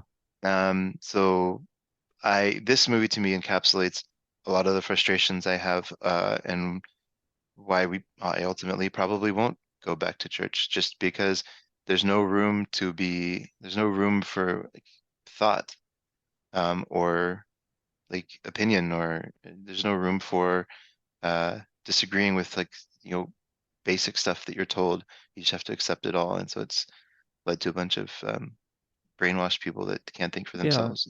I Very mean, disappointing. like the whole concept of like blasphemy exists such that films like this or discussions like this can't exist, right? Right. And that's just to me such a non-starter and Yeah, so exactly. antithetical to like the progression of the human thought or just our Exactly. existence. So like what makes it worth being there, you know? Anyway, Yeah. Yep, yep, yep. I fully agree. We can do a religious cast one day. Um, sure.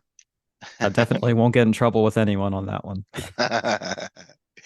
um, Speaking of staying in the theme of directors that tackle religion, we'll go back to Oh, Bergman real first. quick. Not, I know we're so behind and I shouldn't do this, but Tell if me, you'll indulge me for a second. we I can. watched Killers of the Flower Moon recently in the theater, and I have not been able to stop thinking about that. And I just want to implore Yes, everybody who can to go see it in the theater to support please. this amazing, amazing movie.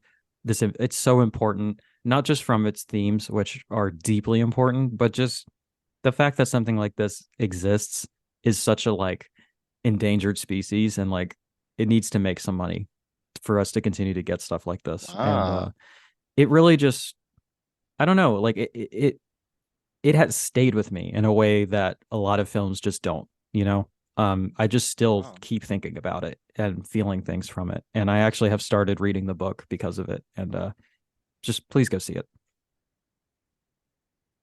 wow. He Random. nails the third act of that film. That was Oh, one of it's the so most good. astonishing things. The ending of that could have been bungled in so many different ways, Hmm. but it is so respectful and so honoring the things that needed to be honored. Hmm, high praise. I will be making a video about it in some capacity. And I'm going to say that here so that I have some kind of public accountability to that and I don't chicken out and not do it. uh, Coming with this video drops next Friday, so this video will drop, or this audio, excuse me, will drop on the 10th of November. So you have a couple weeks to get your thoughts together and make that video. Um, well, so a couple times this idea has come up about a director that, or a movie, excuse me, that I had no interest in seeing going in, and I think Spy Number 71 is the Magic Flute from Bergman, and this is one of those that I avoided forever. In fact, if it wasn't part of my personal uh, challenge to see every Criterion movie, I would have probably never seen this.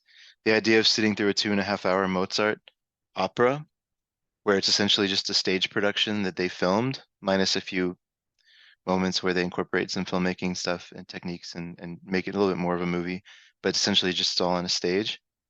Everything about this movie I actively avoided. I don't even think I've seen an opera. Ryan, have you seen an opera ever? No, I have well, not in person. I've Yeah, I mean watched like live. scenes. No, no. Yeah, I don't I, think I I've gone to lots of live theater actually, but well, lots being relative, but not nothing operatic. No. yeah. So I really avoided this movie. And I think here's my take on it. Not a big fan of operas. This movie was difficult for me to get through. I gave it 4 stars because it seems like it's very good. Like I I get it that, like he made it interesting. I'll say it that way. I was able to sit through this movie without taking a break. I was able to make it through, and I think he did his best. And I just am probably the wrong person to judge an opera. Um, I don't have a lot of experience with it, and I have very low interest in going to one, especially given how they're usually all 3 and 4 hours long. Um, so yeah, it's good. Um, he loved the opera, and I think this was a love letter to that from him. So I get all that, and I'm very happy that he got to make something he loves. And once was enough. 4 stars. Would not recommend unless you like operas, in which case this might be one of your favorite movies of all time. Now we'll keep moving along because the next few movies, I believe I'm the only one to have seen. So there's um, another musical, let's just say it that way, that came out, not an opera, but a musical that came out in 1931. Spine 72 is Le Million from René Clair. Um, ironically, I don't like operas. I actually do really like musical comedy. It's just something that I've always been drawn to. Both the crazy stuff like uh, what's the one? All the South Park musicals that they've made. Team America would be one that I think is one of my great like kind of musical comedies. But even there's earlier stuff like Cannibal the Musical or South Park, all that stuff. I like the zanier stuff. Avenue Q came out.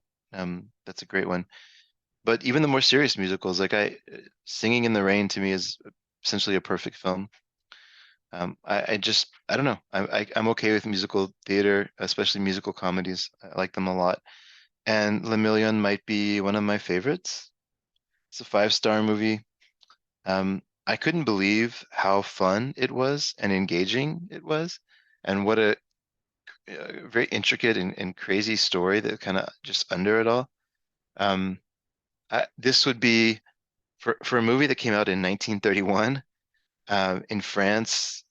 That's just coming out of the sort of silent era, right? Just kind of coming into the sound era in general.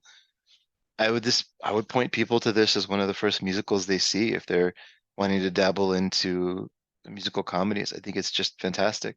The songs don't feel long or drawn out. Um, yeah, I love it. Um, Generally, what's your take on musical theater here, Ryan? I am surprisingly, since I don't talk about it all that much, a pretty big fan of musical theater. I had that instilled in me from a very young age. My grandparents were a supporter of musical theater, and starting at the age of, oh, I think it was 4.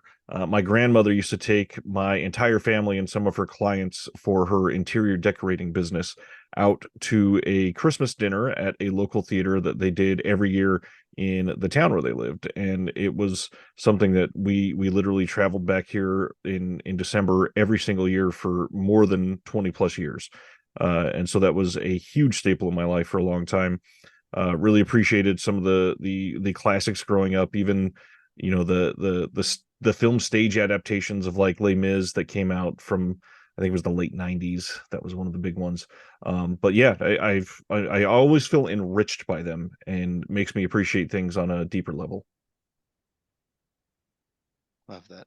Yeah, I have a very similar experience. I think maybe it's something you either grow up with or you don't, but I Agree. yeah, I love it. Um, Trying to think of, speaking of enriched, so I don't know. Maybe there's not a perfect segue here, but Spy Number 73 is one that's by Agnes Varda. It's the first Varda movie in the collection. It's Cleo from 5 to 7. And this is a movie that another one that I would say neutral on. I wouldn't say I was avoiding it, but maybe neutral on. And shame on me. This movie is fantastic. It's very, very fun and light. It's for people that don't like French New Wave, they may struggle with this a little bit. Um, but it is literally following Cleo from 5 p.m. to 7 p.m. So it's a 90-minute movie that follows a character over 2 hours. And the way that this movie works for me on 2 levels. One, it's very fun, not funny, but just very light and playful and fun and very easy to watch. And two, the way that Varda unpacks some very heavy topics. This woman is about to hear back of whether or not she has cancer. And it's just about as she, like the movie starts off feeling very nervous about it, and she meets this guy, and as they spend 2 hours together, he's able to kind of loosen her up and get her into a happier place, and that's it. Like there's no broad themes. There's no like Hollywood type resolution where they run off and get married together. There's none of that. It's just this brief glimpse in time to a woman who's going through something very difficult and a guy that came in her life and made it better briefly. And it's fun. It's beautiful. It's a great movie. I wish more people would see it. Varda in general is great. She does it great. She's just amazing with character work. But to me, this is one of her most fun and easy to watch, and I loved it. So Criterion actually put out two Varda movies in a row. So the next one then is Spine 74, which is Vagabond. And I think that what I wrote about this, and I think this is um, I was trying to encapsulate how I felt about this movie.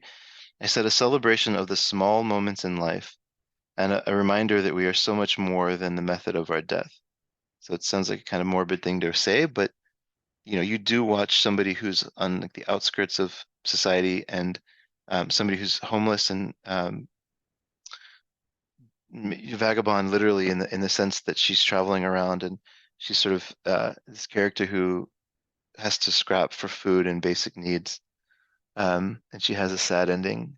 But in that, you get to see a nuanced character portrayal. And this is what, Varda, everything she's done, she's so good at pulling out small details of a character to make them complicated and interesting and human.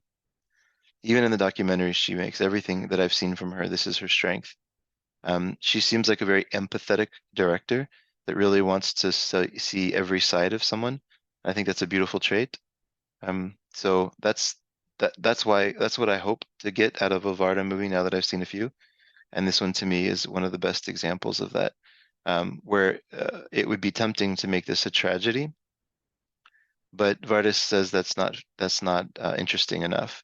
We need to make a more nuanced portrayal of this person, and you get to kind of just see her living, and see the way that she is and what motivates her, and yeah, make her very human, I guess. Not something to be laughed at or cried over, but just very human. Have you seen any Varda films, Ryan? This is where I'm going to let everybody down. Varda is probably the filmmaker that I am most guilty of knowing for a fact that I would love anything that I could see from her, and I've not watched a single title, and it's ridiculous. But because I was so far behind, by the time that giant box set came out from Criterion, hearing about some of the problems that are on the discs and some of the compression made me hold off to see if perhaps we'll get something better either from them eventually or from another company. But I have just kind of slowly been waiting because I am a huge fan of very human and humanizing Yeah, documentaries, and yeah, that is all I ever hear about Varda. And I don't know. I didn't know about Varda for years, and then by the time I learned about Varda, it was not that I'm just necessarily a quality snob. I just want to see these in the highest quality possible because of how much I know I will love them. yeah. No, that's fair. I think also Varda is probably guilty or not guilty, is a victim of being a female film director that was Oh, making, 100%. right? And that's a shame Mhm. because everybody's seen something from Godard or everybody's seen something from Truffaut, or maybe even Jacques Demy, but here she was at the same time making movies that are many times better than what those filmmakers were doing, and unfortunately, it just doesn't have the same attention. So, no need for a big soapbox. I know we're all on the same page, but yeah, I do hope Varda gets her due, not just from you, but the general community, Mm. and is spoken of in the same light as a Godard or a Truffaut or anybody in that French New Wave, John, Melville. Like, I hope that they're all spoken of in the same sentence because I think her movies have something very beautiful, a very beautiful quality to them. So, Yeah. Uh, I'd like to go ahead and add my name to the list of shame in what Ryan has said. In that, I also know for a fact that this is going to be like something really special and great to me, but I haven't seen. I think I might have technically seen one of her short films because it was a supplement on something else. But other than that, I've not seen any of her stuff. I did buy that box set because Orbit DVD had it for like $60, which was insane. Nice. So I bought it. I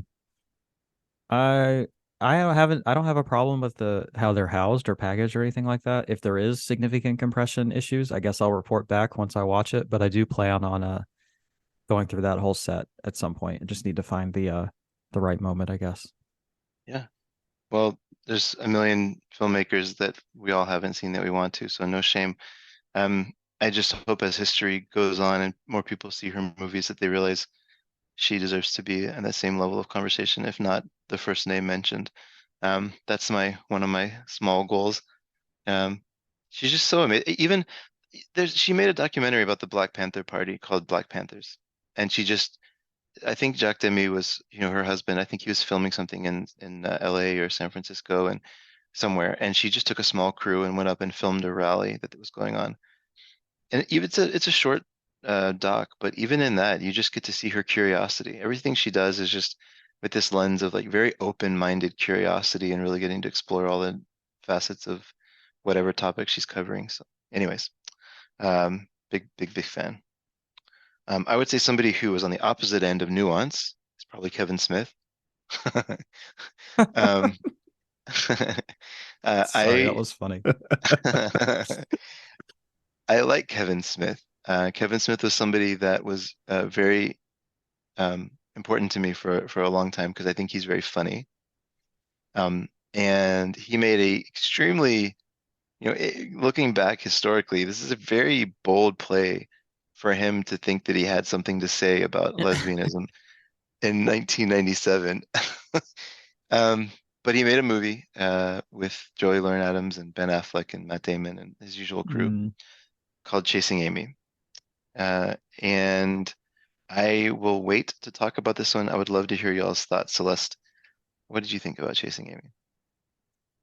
I think I'd rather have Ryan go first because I know that Ryan is a big Kevin Smith fan, and I think I'd like to hear your thoughts unadulterated before I kind of let loose on this one. Uh, I am a big Kevin Smith fan for many reasons, and Chasing Amy is not really one of them. I don't necessarily think this is an inherently terrible movie. I think that there are a lot of assumptions and hot takes put on film here that he clearly was not in the position to be taking. And Mm. likewise, I'm not even a good person necessarily to be giving great film analysis about this, as I myself don't have a lot of experience in the arena. I'm just somebody that tries to support all around me, and I wish that he was displaying that kind of forethought while making this. All right. So I don't have a ton of experience with his stuff. In fact, my favorite film that I've seen from him, I didn't even realize was directed by him at the time.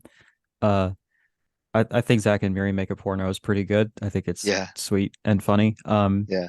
I've not seen Clerks. I've not seen Dogma. I've not seen a lot of the big ones. But I watched this and I watched Mallrats, and I hate both of them. So I guess we'll go from there. Um, there's something about the way he writes that I find grating. Like I find just these are not real people talking. This is so obviously like self-insert dialogue and like trying way too hard to sound intelligent or insightful and just coming across really awkward and stilted. We don't need to talk about Mallrats here, but I really was astounded at how much I didn't like that movie. But Chasing Amy, I see I have it at a 5 out of 10, and to be honest, I think that that might be generous. Um, like I remember watching it, and I was, up until a certain pivotal moment in the story, I was like, this is really interesting. This is a pretty fascinating, or it, it's an interesting look at what it might be like to be a straight man who falls in love with a lesbian, and like how you would handle that as a person, and like how you Mm. would go about respecting that boundary and navigating those feelings. And then something happens where I was like, are you kidding me? And like it just kind of gets worse from there. And I do still think that there are interesting ideas in the film and that he maybe arrives at some nuance or insight kind of on accident. But uh overall, I think that this was probably misguided and inappropriate, like from the start. Yeah. Um, and I guess before I just go on and on, I would recommend the Guts or Girls Guts and Jello podcast episode on this because I think she does a better job outlining it, and she's seen it much more recently than I have. I've seen it, I saw it a long time ago. So I would just defer people to that, I guess, for a more in-depth look at the positives and negatives, mostly negatives surrounding this film. Yeah, I think that's probably enough on that one I from me. I get, it's interesting. Kevin Smith to me is the product of his time.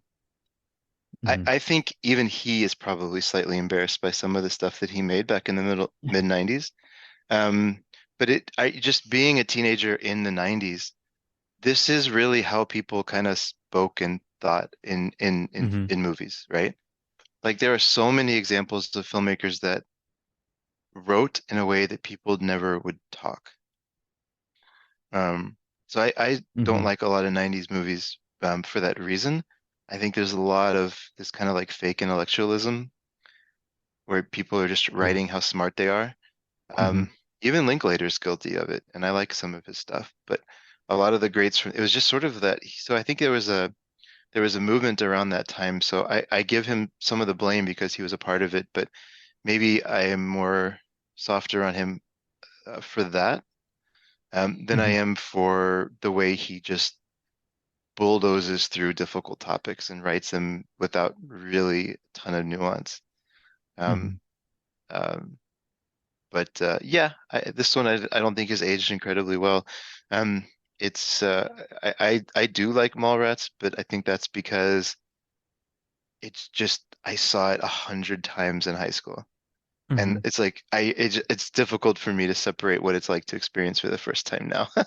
Yeah, I think that is because Avery, my girlfriend, loves that movie and loved it when she saw it in high school. And so she was like, I was excited to watch it with her. I was like, okay, I haven't really got into this director. Let's give this a try. And we popped in the Arrow Blu-ray, and it was pretty apparent within like 10 minutes. I was like, oh no, I really, really don't like this. And like by the end of it, she was like, yeah, it's not quite as good as I remember. What did you think? And I was like, is it too harsh to say I hated it? I felt really bad. I was like, I couldn't stand it. And I was like, maybe it just is something that there's a time and a place to connect with it. And I missed the boat on that. I don't know. Yeah, I think that's fair. Um, I don't really know how to segue between Kevin Smith and David Lean.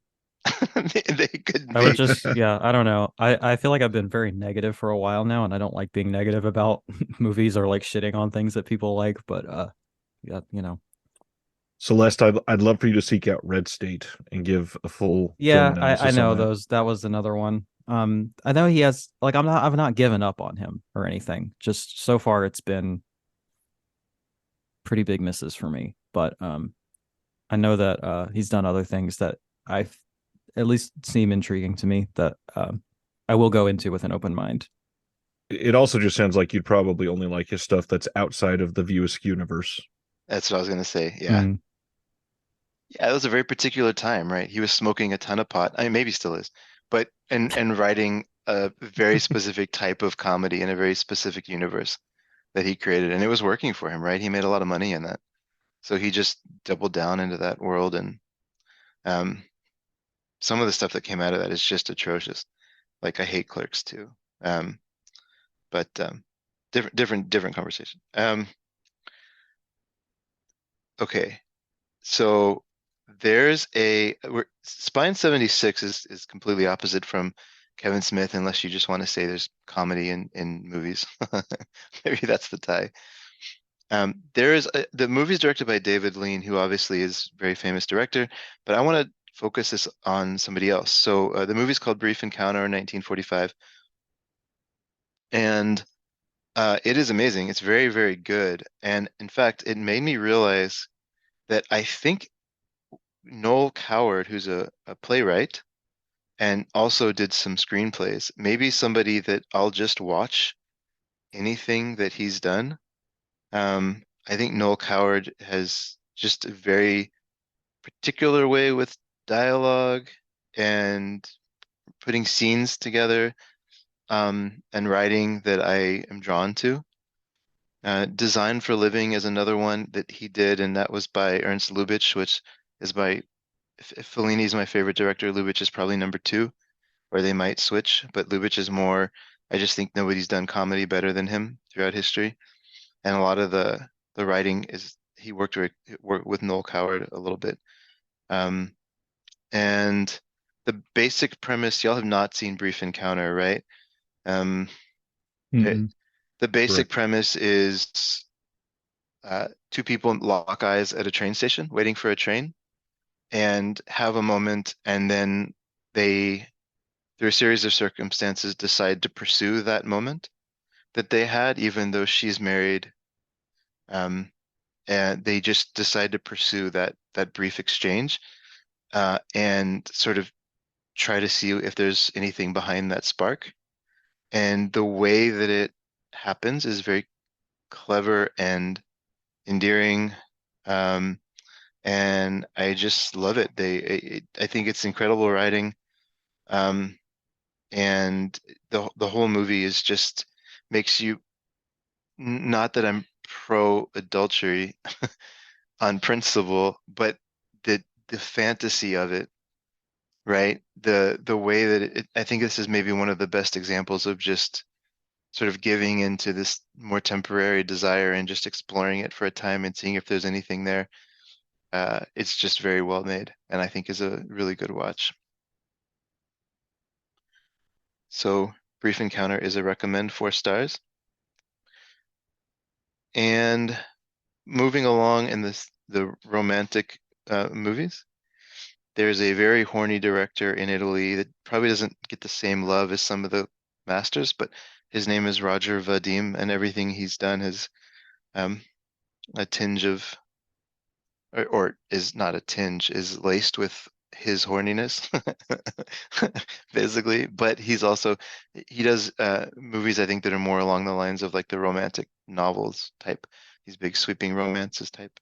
Um, the And God Created Woman is 1956, and Roger Vadim's the director, but this is not so much a Roger Vadim movie as it is a Brigitte Bardot movie. I'm sure that's how it's remembered. And then the great Jean-Louis Trintignant is one of the leads here. And um, yeah, this one to me is, I gave it 3.5 out of 5.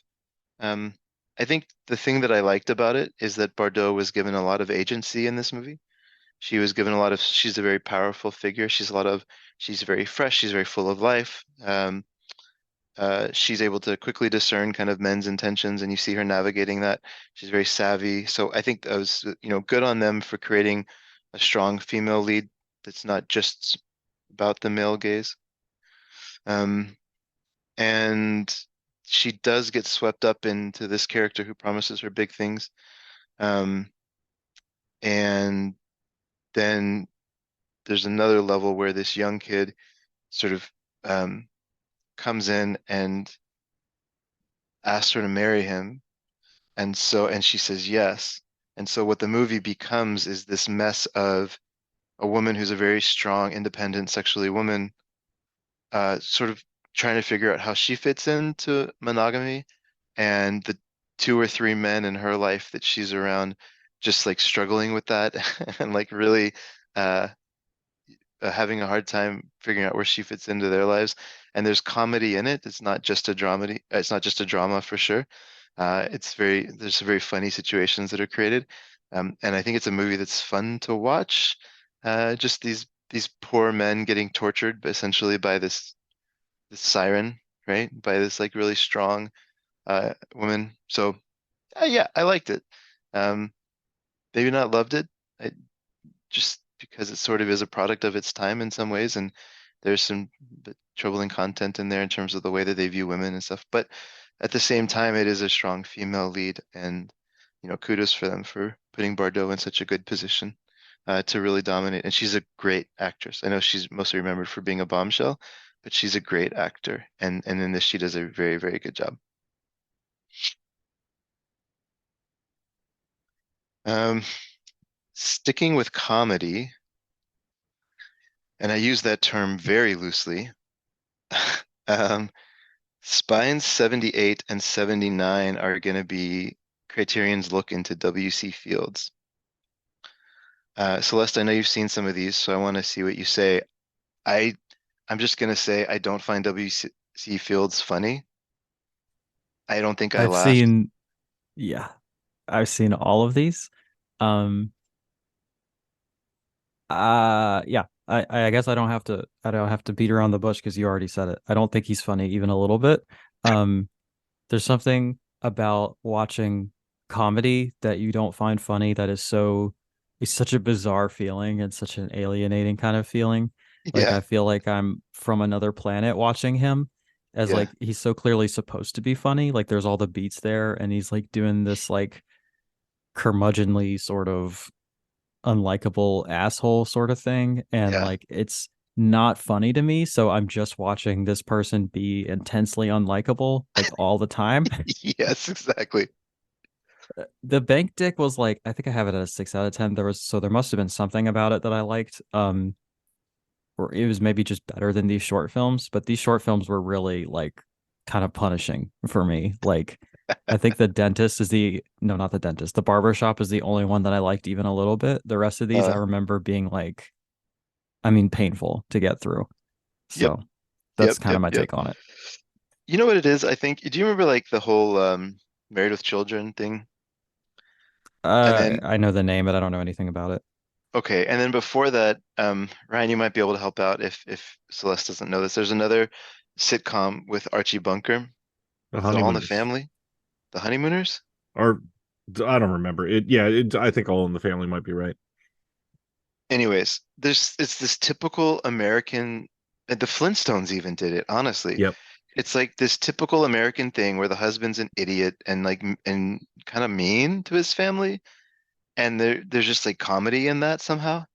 Um, and he's not involved in the family. Like there's this joke about how he just comes home from work and like drinks and I don't know. I hate all that comedy. Just it's just Hmm. so far from how I see fatherhood and sort of like Hmm. masculinity in general. So Yeah. I've hated all of that stuff like always, Thank even as a you. kid. It's Um, really insulting, honestly, to uh yeah, like I know that it's like written by men for men, but it's like actually very like insulting to men, I think. And it kind of lowers like the cultural standard to a significant degree and like creates really bad or poor or low expectations that I feel like a lot of men live up to. Probably at least partially because this stuff is so pervasive and it's kind of what informs a lot of masculinity. yeah, Yeah, I yeah. kind of think it sucks. So I'm glad we're on the same page there. It's horrible. I remember watching Married with Children because that came out very much when I was in middle school or kind of high school that age. I remember watching it being like, yeah, I mean, there's like maybe a good joke every now and again, but like this show sucks. It Like, was not oh, good. yeah, like what's wrong with everybody here? How is this sort of like a thing that anyways, we're on the same page. Um, but I will say, Two and a Half Men to me is the worst sitcom ever made. It just in terms of just not being funny. Like I remember I've seen probably 8 episodes of that, and the whole time I had the exact same experience of watching WC Fields, of just being like, what the hell am I watching? How is this like the most popular, whatever. Um, won't go down that. Uh, let's say that if those sitcoms have been divisive, there's a director at number 80 who is known for being very divisive, and recently actually had a stunning box set come out from Curzon in Region B, and that's Lars von Trier. And number 80 is The Element of Crime, which is the first Lars von Trier film to come into the collection. I know y'all have not seen the movies. Have y'all generally seen anything from this gentleman, this Danish gentleman? Yeah, I've seen a couple of the modern ones from him. Okay, I think I've seen Antichrist and Nymphomaniac, and I think that's it. cool. So Lars von Trier is one of these people that I think the more you look into his like personal, like him as a person, he doesn't seem like a great guy. I know that like Bjork like had to quit acting for quite some time because he was so abusive to her, and like Yeah, he had that like gamer moment at like the fucking film festival where he decided to praise Hitler for a bit or whatever, Yep, just to yeah, like yeah, yeah, be edgy or whatever. Like yeah. all that shit is whack as fuck. I'm not into that. But like I am of the films I've seen, Antichrist in particular, I just think they're great. Like I'm really a big fan of like really subversive and extreme cinema if you can Yep, pull that off thoughtfully, which I yep. think he can and does. Um, Agreed. so this is the kind of thing that I really like. I definitely need to like he did get that Curzon set, but he also like this film is part of a set that Criterion released just a few months ago that I need to dive into. Um, Mhm. and I recently acquired a bootleg of Dancer in the Dark, although it doesn't have subtitles, so I have to figure something out. But yeah, it's just something that I do enjoy quite a bit, and I am a fan of kind of intellectually and artistically, even if the person at the heart of it probably really sucks. The, he seems like a disaster. So let's just, I mean, let's not. Uh, Yeah. very conflicted on the fact that I like his movies. Um, there's a quote that he had about this movie that I think sums up what I like about Lars von Trier. So they asked him about them because this is a sepia tinted film. Like this is a heavily, heavily colorized movie, and you can tell he is very intentional. He wanted to create a mood, an element of crime. And this is what he said. This film is shot almost entirely in sodium light, resulting in images reminiscent of sepia tone, though with a more intense yellow, because sodium lamps produce light in only a few narrow emission peaks rather than over a wide spectrum. The film has an almost monochrome appearance, which is true, it does. The sepia is occasionally contrasted with piercing blues and reds. Okay, so here's the thing. I don't understand fully a lot of that technically, but this to me summarizes what I like about him. Like he's extremely thoughtful in everything he does, well researched. He pushes the limits of sort of what film can do, and um, he's very interested in um, uh, using like everything that he does is in camera, right? So he created the Dogma 95 movement, uh, and he's a purist, I guess. Let me just say it that way. As a filmmaker, he's a purist, and although he's extremely obnoxious when he talks about Dogma 95 and pretentious, I do appreciate somebody who's so dedicated to what they view as being like keeping the purity of the form. I respect that. And that means you have to rely on story. And I do think he's very good at story and character building. Um, not all of that is on display at Element of Crime. I think it's a 3 out of 5. I'm kind of neutral on it. But it's also his first film, right? So I think he is exploring more, mm, it's more of a technical film. And like he's exploring like the technique and the way to shoot this movie as opposed to the pretty thin detective story that's underneath it. Some people disagree. Some people really love this. I've even read that it's his best. I think that's far from true. I think the movie's okay. Um, made all the way back in 1984. Um, I think that's good on Lars von Trier for now. Y'all, any other thoughts? Otherwise, we can move on because there's a few in a row that y'all haven't seen. So maybe I can do more of the talking here for a few movies if that's okay, just to make up some time. Good luck. Yeah, for sure. Sounds good to me. Um, there is the next one is very, very fun. So it's one of Fellini's earliest movies. In fact, maybe his first. Yeah, it's his first. It is from 1950, Variety Lights, and it's a co-directed movie. So there was a mentor that he had named Alberto Latuada, who's a more of a studio director, and Alberto's a co-director on Variety Lights, and it was Fellini's first film, although not first independent directed film.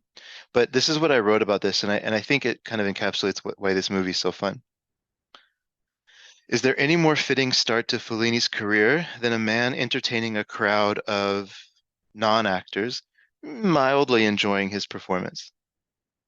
And that to me, like, because I've seen other Fellini movies before, but the fact that he starts his career with that is just perfect to me. Because he grew up loving clowns and loving the circus and loving variety shows, and he's very much an entertainer in that way. And a lot of his movies, uh, his view on that is that society's kind of moved on and they no longer find that entertaining, and he mourns that throughout his career a little bit. And so I love the fact that that was the very first thing we ever see from him. And also he calls himself he's a born liar. Like that's the way he jokes about himself.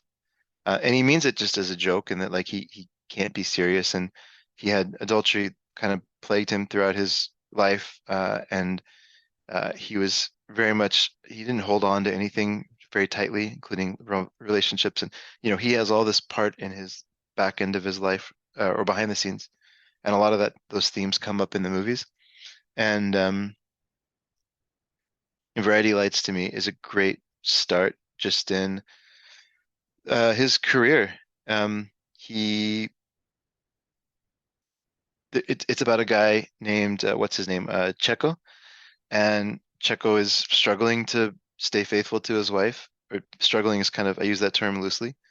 And he goes through this huge arc, and it's this huge dramatic realization that he loves her. And then he's on it. The movie ends with him being on a train and seeing a young woman walk past who he's attracted to, and immediately you can see that spark in his eye again, and you can see that he's learned nothing. Uh, and it's done purely from a to be funny, right? But this is what I love about Fellini so much is that he right even from like very early days, this is early in his career, all of his characters are complicated and nuanced, and he doesn't there's no such thing as one dimensional for him. Everybody is multidimensional. Even the people that are most at fault for cheating on their spouse, which is a common theme for him, or being shitty people, even they have very good qualities that he brings out and shows as well. So it's impossible to fully love or fully hate any character in his movies. Um, and you could see that from early on. So big fan of Variety Lights, and it's difficult for me to speak objectively of my favorite director, but this shows why I think I love him so much. Then there's no easy segue.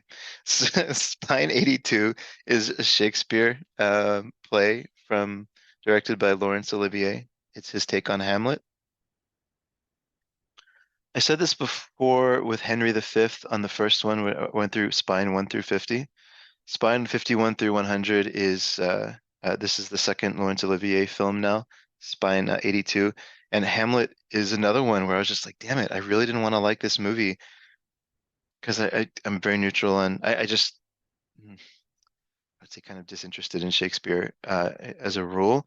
But movies like this kind of make me interested in it. And then Chimes of Midnight, which I said earlier, Laurence Olivier just got it. He really understood it, and he understood how to pull out the funny bits and the dramatic bits, and the like he understood the themes, and he was able to put it on film in a way that made it fun to watch.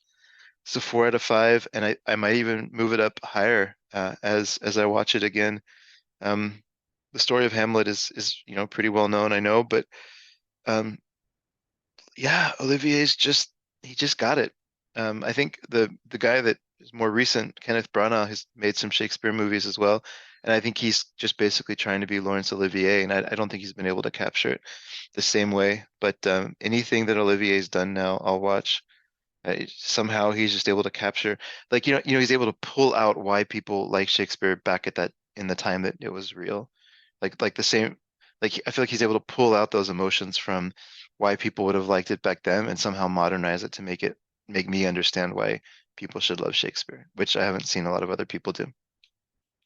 Am I the only one who's neutral on Shakespeare, or are y'all massive fans?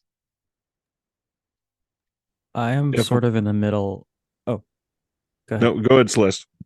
I'm sort of in the middle of a kind of personal challenge project of sorts to get into Shakespeare Okay. because there is something there. Like when I get it, and it just like really connects with me. And the writing is Mhm. so beautiful and so it's archaic, but in a way that is like, uh,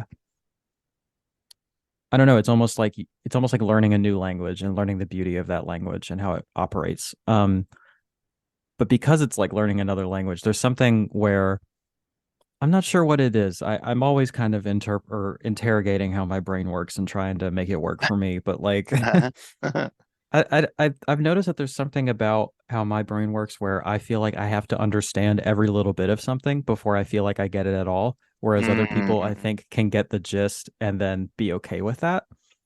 And so when I watch a Shakespeare play in high school or something, and everybody else is like, "Yeah, I get it. I basically get what's going on." I don't like I feel like I don't get it and I'm not following and like I'm tripping up on like specific words or sentences and not being able to move past it and it just becomes an exercise in stress trying to understand Yeah, it. But yeah. I'm currently going through a kind of a great courses lecture series on Shakespeare to try to tackle it, conquer it, I guess. And Okay. the No Fear Shakespeare uh uh what would you even call them? Companion pieces that Oh, SparkNotes has written is actually the best ones I've found to kind of okay. actually parse through the individual words and figure out what they mean. Because Ah, I bought a pretty big volume of like everything Shakespeare with like very academic footnotes and stuff. But the way it's formatted is like kind of a nightmare. So actually the SparkNotes thing has been the best thing for me. And I feel like we're almost there. I'm getting there. okay. So I'm kind of saving all these films for when I feel like I've um gotten over the hump, as it were, Okay. on just the basic understanding of his language. And it's been a project that has been ongoing for quite some time, but it's rewarding when I have the space for it. And Yeah. I'm particularly excited to watch all the Criterion Shakespeare films once I feel like I've got a handle on it.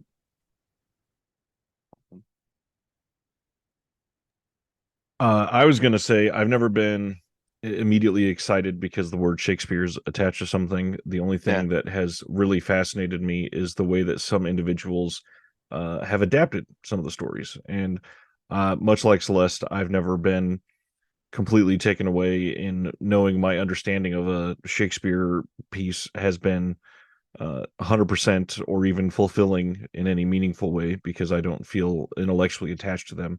But Yeah. some of the just some of the interesting ways that people have taken that story and overlapped it either in a modern context or on just a wildly different take. I always like that because it makes them more palatable. It makes it something that people are eager to jump into, like myself, if Shakespeare is not that immediate draw.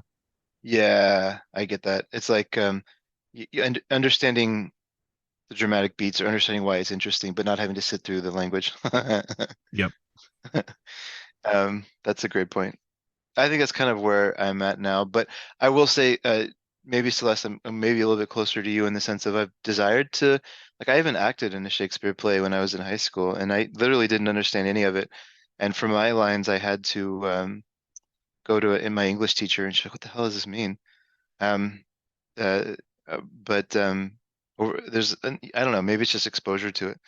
Generally, I like learning languages a lot too. I've connected very well with people that like learning languages and liking travel, and that's been a big thing for me. So I think there's a natural curiosity for me to want to figure this out, maybe similar to what you're saying, Celeste. But yep, um, there's another language that is much more accessible in Jamaica.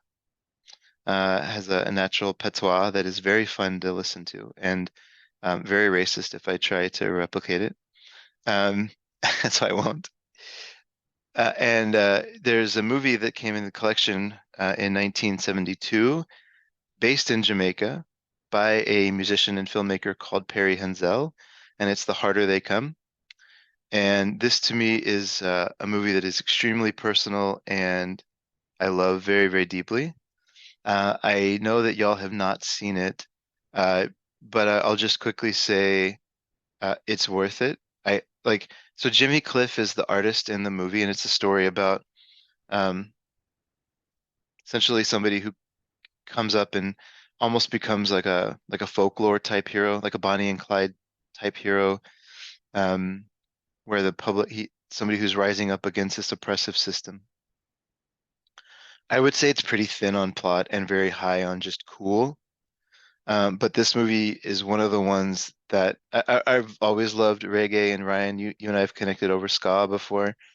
Um, and I went on a deep reggae sort of deep dive. And so to me, this film is just tied into the music that I love, and it's mostly a movie that exists to showcase a musician that I love. So that's all I need. It's great. I love it. The harder they come, the harder they fall. I don't know if y'all know that song from Jimmy Cliff, but it's fantastic, and the movie just it's sort of like somebody scribbling down a plot that could be based around that song, essentially.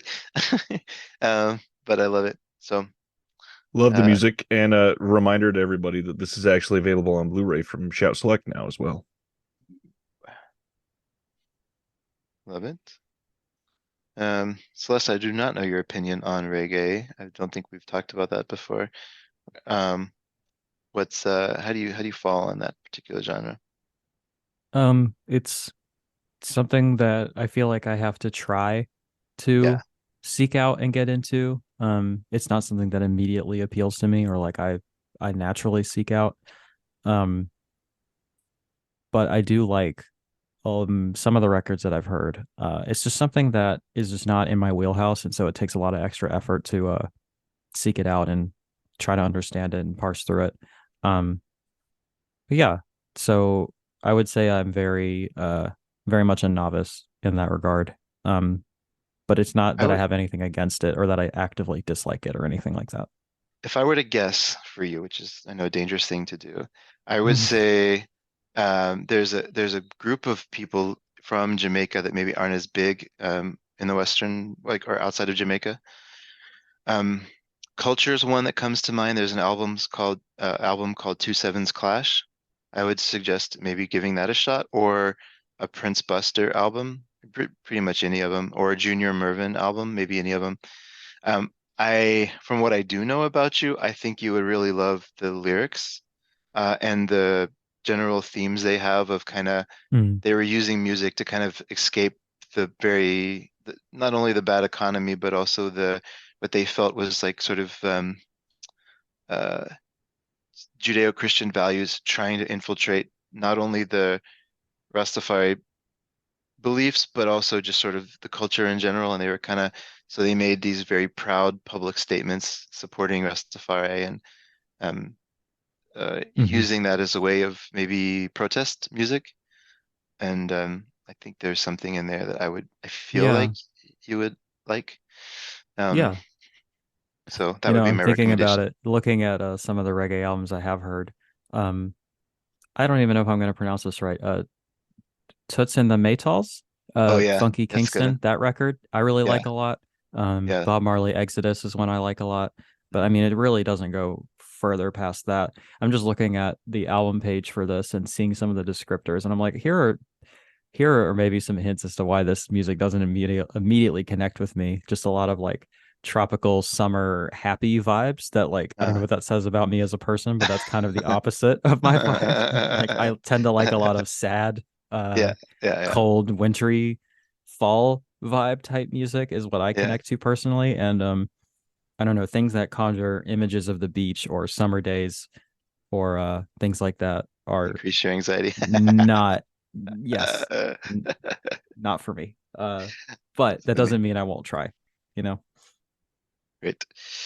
Um, well, there you go. Your A Brigade education. Um, Absolutely no way to tie Harder They Come into Good Morning from Yasajiru Osu in 1959. It's interesting that this is the first Otsu movie to be in the collection. Spine 84. Ozu is obviously somebody that is probably, one of the more influential.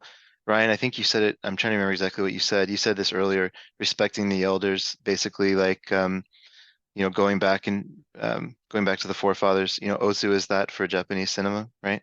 He's one of the pillars, like the foundations of Japanese cinema. And this is a movie that later career movie for him that is a lot of themes in it that are, I think, most people would be surprised at is how playful they are. For somebody who's revered as such a art house master, this is a very light, funny movie that even has like a whole subplot about a kid shitting his pants. And it's just, I think most people would be surprised at sort of the way that Otsu is spoken about in like these quiet, hushed, respectful tones versus the movie like this, which is so accessible, right? It's almost like a Christmas story type of feel to it.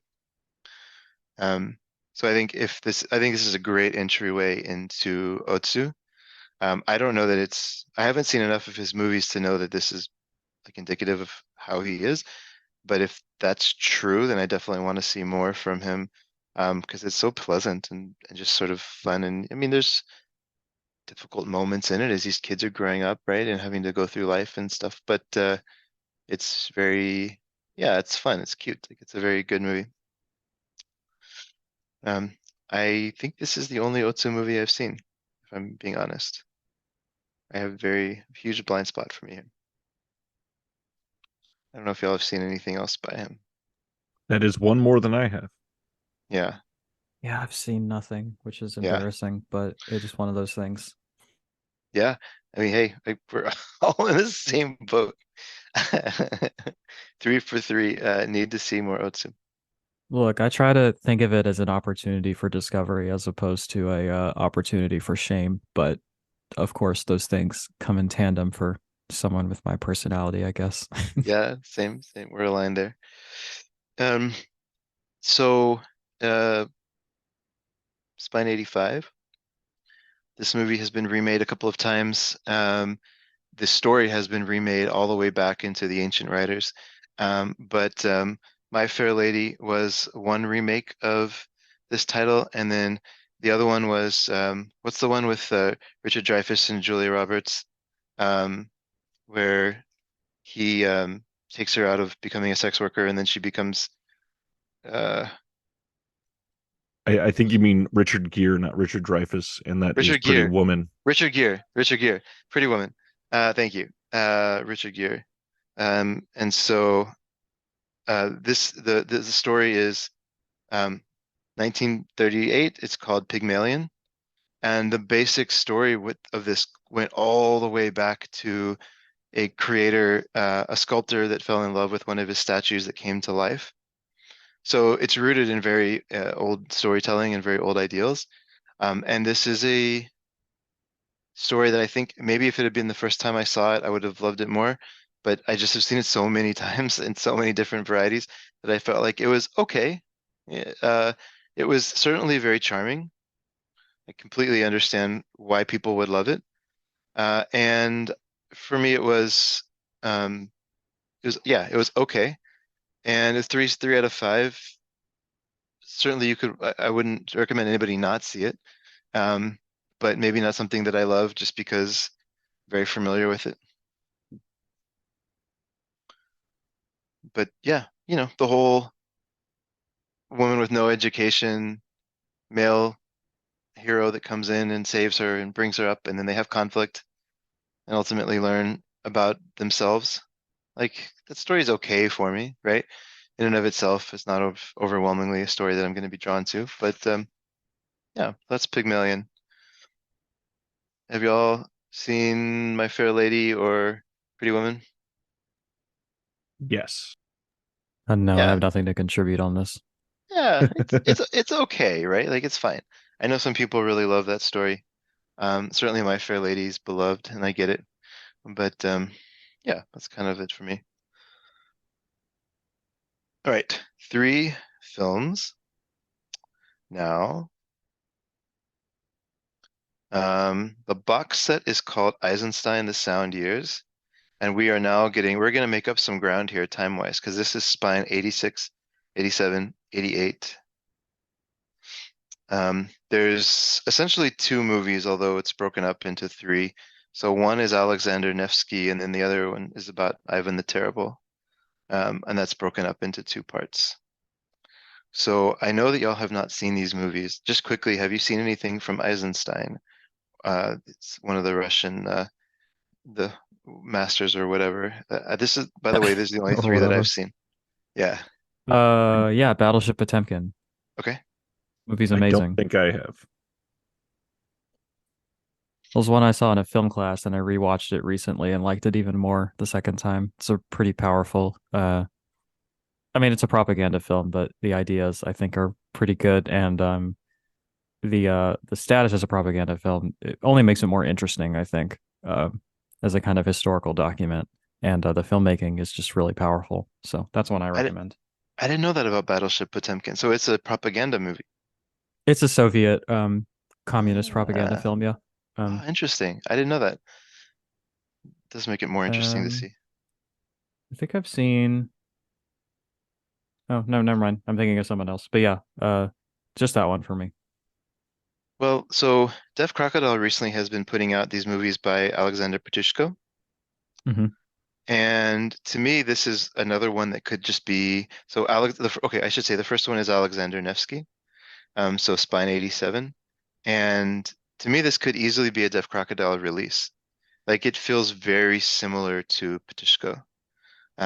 It's a folklore movie, right, about this hero of the Soviet Union or whatever, this guy Alexander Nevsky, and it's just very much feels like the movies that they've been putting out.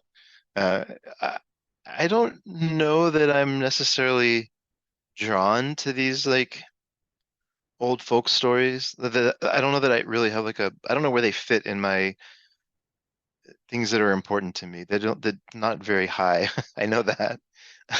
Um, I struggled with these movies a little bit just because I think for the same reason I don't love biopics. Like it's just sort of a factual like movies that just sort of go through this factual retelling of events and film them, and you can see them in the writing room. They're just sort of like taking a story of this person's life and just writing down words and then creating costumes around those words and then filming it. Like to me, that's not very, I don't know, interesting to watch. So I don't know if this is sacrilege, but to me, Alexander Nevsky's a 3 out of 5. It's okay. And then Ivan the Terrible is I love, but it's for different reasons. Um, I'll he uses so first of all, there Ivan the Terrible 1 and 2 are straight propaganda movies as well, for sure. No questions asked. There's even a lot of writing about he was just trying to appease Stalin. So it's very pro. Although it takes place in history, you can tell it's very pro-Soviet. Um, the thing that I like about these movies, and I'm assuming why Eisenstein is so beloved generally, is the guy just visually, the stuff that he does is so interesting. Um, he he creates these worlds that are very easy to like enter into, and he has an incredible amount of depth to them. And he's a storyteller, so like I wasn't expecting him to be so accessible, but he's closer to a Hollywood director than an art house director, if that makes sense, if that difference makes sense. I was expecting him to be more uh like a Dreyer or maybe like a Bergman or somebody like that, but he's more of a studio director, to be honest, and his movies are extremely accessible. But in Ivan the Terrible, he really plays with, I guess, kind of the same we've been talking about throughout this whole recording. Like he just plays with what cameras can do and the effects and angles, and he just plays with all this very elaborate designs, set design, and uses uh, yeah, like uses contrast in really good ways as far as he uses like certain props that are just massive in very interesting ways. And I don't know. I think his movie, I think Ivan the Terrible are my favorite thing that I've seen from him so far, although I have a lot to see. And then especially part two just goes off. It's completely bonkers in parts. And there's a whole sequence where they're like dancing in hell briefly, and people are dressed in these little funny costumes, and like it just goes off into these crazy places. I was like, what am I watching? But it's very fun. So I would say these are easy likes. I give 4.5 to both of them. Um, yeah, Eisenstein. Turns out he's pretty good. Who knew? Let's see. We have Sisters is next. Now, Celeste and Ryan, you have both seen this. Um, Curious where, first of all, what you think about Sisters, but also generally kind of how you feel about De Palma, because I know he's a little bit of a controversial, some people like love him or hate him type of thing. But Celeste, how do you feel about Brian De Palma and Sisters? Big fan of both. I at least like everything I think I've seen from De Palma, and he has just a lot of Alzheimer's under his belt, and Yeah. this I think would be one of them. Yeah. I have it at an 8 out of 10, but it's one of the ones where the more I think about it and the more I watch, it keeps coming back to me. And I think I need to give this one a rewatch sooner rather than later. I just remember it really kind of blew me away. And, it might end up being even higher in my like director ranking and then in my kind of all-time list too. It's just one that I think is really special. Yeah. Yeah, agreed. I'll throw out there a couple things. One, I think Margot Kidder is remarkable in this. She is an Mhm. incredible performer most of the time, but she is Yeah, just she's amazing always in this. great. Um, for De Palma as a whole, I love a lot of the themes that he goes with for most of his films. I've said this many times on my stuff, but I think De Palma is one of less than probably 5 or 8 directors that, in my like heart of hearts, I would say has pretty much made a masterpiece in almost every single genre. Mm. Uh, it is really hard to pinpoint something that I could say fits a masterpiece for maybe sci-fi for De Palma, but everything else is like just top-notch amazing from him. Obviously, this is one of the earliest from him that really hits home the voyeurism, which he really rides hard throughout his catalog, and Hmm. it just sets the tone for what he is able to accomplish for the rest of his filmography. He's a master. Yeah, I'm with y'all. It's interesting. He's part of these film school brats, right? Like this generation coming out with the first generation of film school or whatever. Um, and I think his love of cinema shows. He has like so many influences that come through, and I think he's able to piece them together in a way that uh, Tarantino also does. But I think there's like another level of depth and understanding there from De Palma's movies. So I think this is the opening sequence to Sisters may be one of the favorite things I've seen in the last like, 2 years. Uh, I just or 10 years, I don't know. I just hooked the way that Margot Kidder kind of switches between being breezy and then you see that like devil come into her eyes when she switches to being a killer. Just phenomenal, right? And that's just in the first 10 minutes or whatever, 5 minutes or whatever it is. Um, love it. Hey, y'all, we have 10 more to go. We are doing well. Um, So I think the next one neither one of y'all have seen. It's a Japanese movie called Kwaidan. This is an interesting movie in a couple of ways. One of them, I think, is so it's a through and through a Japanese movie, right? It's an anthology film, so there's 4 short ghost stories that celebrate some part of Japanese tradition or mysticism. But it was written by an Irish guy. So there was this interesting guy named Lefcadio Hearn, something like that. And he was one of the first people to go to Japan and actually translate some of these ancient stories into English and wrote a novel with some of these short stories in it based off of what he's learned being in Japan. So it's a little bit of a different twist. Like it's directed by Masaki Kobayashi, so it's um, very Japanese and the stories are very Japanese, but it's through the lens of somebody from Ireland, I think Ireland or Scotland. Anyways, sorry, so from the UK, um, uh, coming over there and seeing it through that lens. Um, yeah, I love this movie. It's great. Every single story is interesting. Um, it's listed as it's in the top 1,000 as far as best movies ever, and it's in the top 100 for best horror movies ever. And I think a lot of that is just, it's not that it's necessarily scary, but it's just beautiful. It's just 4 very well made shorts and very easy to watch, even though it's 3 hours long. If you break that up into that means each one is basically like 40 minutes-ish, 45 minutes. And that feels right. Easy. Yeah, I love this one. That's quite on at number 90. Now, number 91, I, I'm gonna sound like a hater on this one. I have no problems with the Blob. It's fine. It's just very silly. And I think I don't quite understand how it's as popular as it is. But I would love to hear y'all call me an idiot and tell me how I'm wrong. No, I agree with you. I think it's good, not great, and I think it's impossible to discuss without bringing the vastly superior remake in the 80s. Ooh, I'll have to see that then. This is one that I watched so long ago that I don't remember anything about it, and I attempted to rewatch it last night, but I only made it about 10 minutes before something else came up. But I was really, really enjoying it, and I still can't get the theme song out of my head, so there's Sure. that.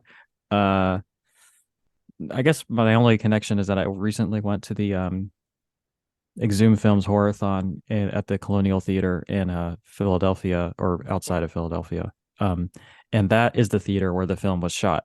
So they have a whole Blobfest thing going on over there. And I was like, damn, these people are really into the blob, huh?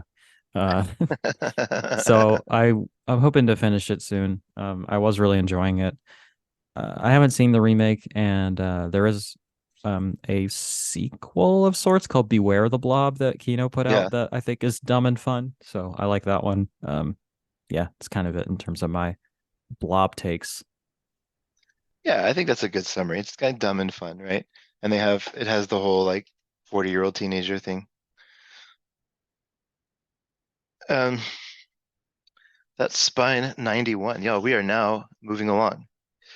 Um, okay, speaking of staying within the horror genre for just a second, Fiend Without a Face. I know that y'all said you had not seen this. Um, I think this movie's, I was a little disappointed in it. Um, it's another one of these drive-in double feature horror movies that I know was quite popular. I'm sure it was a B picture when it came out. Um, the last 15 minutes or so is interesting, I guess. Um, I don't know. To me, there's nothing super interesting. It kind of deals with like the impact of nuclear testing and um, beware of what we're doing to society by introducing all these new chemicals into our system and stuff. So it might be slightly prophetic in that way, for sure. And I think people generally have fun with it. So people like it. For me, it was 2.5, very neutral on recommending this. Um, yeah, it's campy, it's fun. I think I like genre movies with a little bit of a bite. I don't like just strictly for being campy. Like, this is one of those movies that Mystery Science Theater would probably make fun of. Maybe have, I don't know. And I don't really love those unless there's something like nasty to them or like something that's a little bit more compelling. So very neutral on that. Uh, we had a Michael Powell film earlier. Spine 93 is Black Narcissus. I know that Celeste, you were saying this is one you were going to try to watch. And I know Ryan, you have not seen it. But do y'all have a general sense for what this is? Have y'all heard kind of much about it and the way that like the type of horror movie that it is and stuff? Um, About do y'all- nuns, right? So that's like seems like it's gonna be right up my alley, but I just haven't gotten around to it, and I uh, wasn't able to get to it last night. So in fact, I was talking to somebody recently who said they do a lot of theme parties with their friends, and one of the themes was monsters or people that drink Monster energy drinks. And somebody just came dressed as a priest, um, as a monster, right? And so, anyways, I don't know if that's what you meant when you said it's about nuns, as far as them being monsters, but that made me think about that story a little bit. Um, but no, it's this is one of these movies that is like a slow descension into psychosis. So I think it's very, I think a lot of people like it for that reason, that you watch well-intentioned people lose their mind, right? So sort of like that, like The Shining maybe would be another one. Um, just you just kind of watch as this spiral happens and goes out of control. Um, for me, this was a 3 star. I liked it. Okay, it is very beautiful, but the only thing that was I found a little bit off-putting was it's supposed to be shot in the Himalayas, right? The whole idea is that these nuns go up to a convent in the Himalayas. Um, and so I may, I'm just maybe just budgetary reasons, I don't know, but they just basically got these big painted backdrops to represent the Himalayas and then just filmed on like somebody's hill. I mean, I'm exaggerating, but yeah, it was like maybe took me out of it a little bit. Like it felt more fake um, than had they actually been in the Himalayas, which is not a fair critique. I'm sure that would have been difficult to pull off. But yeah, this is a movie just about isolation, lack of control, like just these things like the terrible weather, these things that like slowly gnaw at us and kind of make us lose our mind. So the themes are certainly interesting. The execution was a bit lacking for me. 94 is another Powell and Pressburger movie. And I know I said earlier I was singing their praises. Um, this is one I gave 3.5 stars, but I probably should rank it higher. It's called I Know Where I'm Going. And it's just the reason I gave it 3.5 stars is because it really didn't do anything new in the romantic comedy genre. Like it was a very straightforward rom-com, but it was very, very charming. And I do understand why people could love this movie. It's just super easy to watch. Very, yeah, just to sit through. It's only 90 minutes. And there's the actor, one of the lead actors, her name is Wendy Hiller, and she's just one of these like fiery, independent-minded women that is going to push through any obstacle to get her way. And then she has an insurmountable obstacle that goes in her way in terms of weather, not letting her get to her fiance's the wedding that she's supposed to be at to get married. And as she's stuck on this one port trying to get to this island where the wedding is, she meets people that could be challenging her view of why she's getting married and possibly love somebody else. And so there's like all those themes kind of running through it, but the whole thing is done very feels very comfortable and charming. I don't know how else to say it. It's a very fun movie. I probably should give it more than 3.5 stars, but I would say just generally, I'm not like the biggest rom-com fan. That's not where I go, so I probably heard it a little bit, but yeah, very easy movie to watch. Before I start talking about how I don't like melodramas, where do y'all sit on rom-coms? There's some that are Um, okay and some that are god awful. yeah, I mean, I don't know. There's some that I like, there's some that I don't. I don't really think of it as categorically different from most genres. It's not one that I gravitate towards, but it's not one that I avoid either. No, Same. you're right. You're right. Yeah, it's a silly question.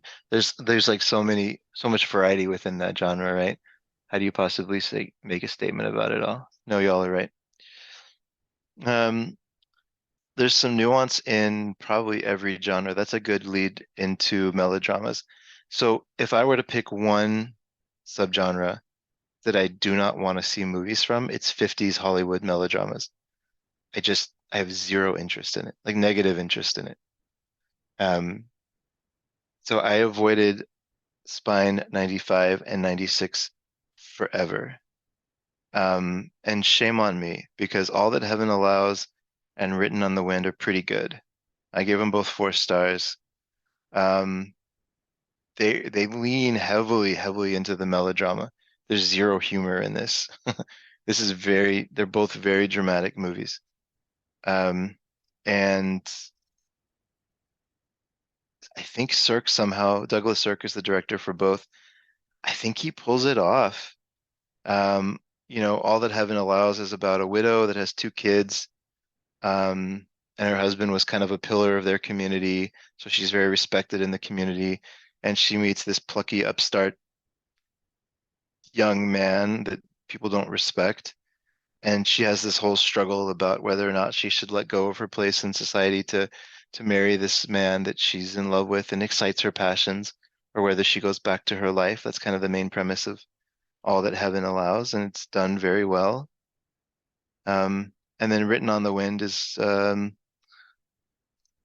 it's just Rock Hudson, who I think is fascinating that he was a gay man the whole time in Hollywood.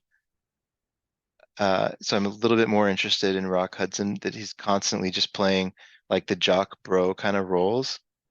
Um, Knowing that about him is just an interesting little bit of history. But the way that he's portrayed is he's physically strong, only makes good decisions in business, infinitely responsible, patient, like he's the perfect person, essentially. but he finds someone that he wants to marry, and he's not a part of the family, and because he's not wealthy, he's not accepted, and so there's a struggle there. Describing these movies, I'm incredibly bored by them because I would never, I don't like watching these kinds of things, but I will say I think Douglas Sirk pulls them off, and these are both fantastic films. I was stunned with how much I liked them.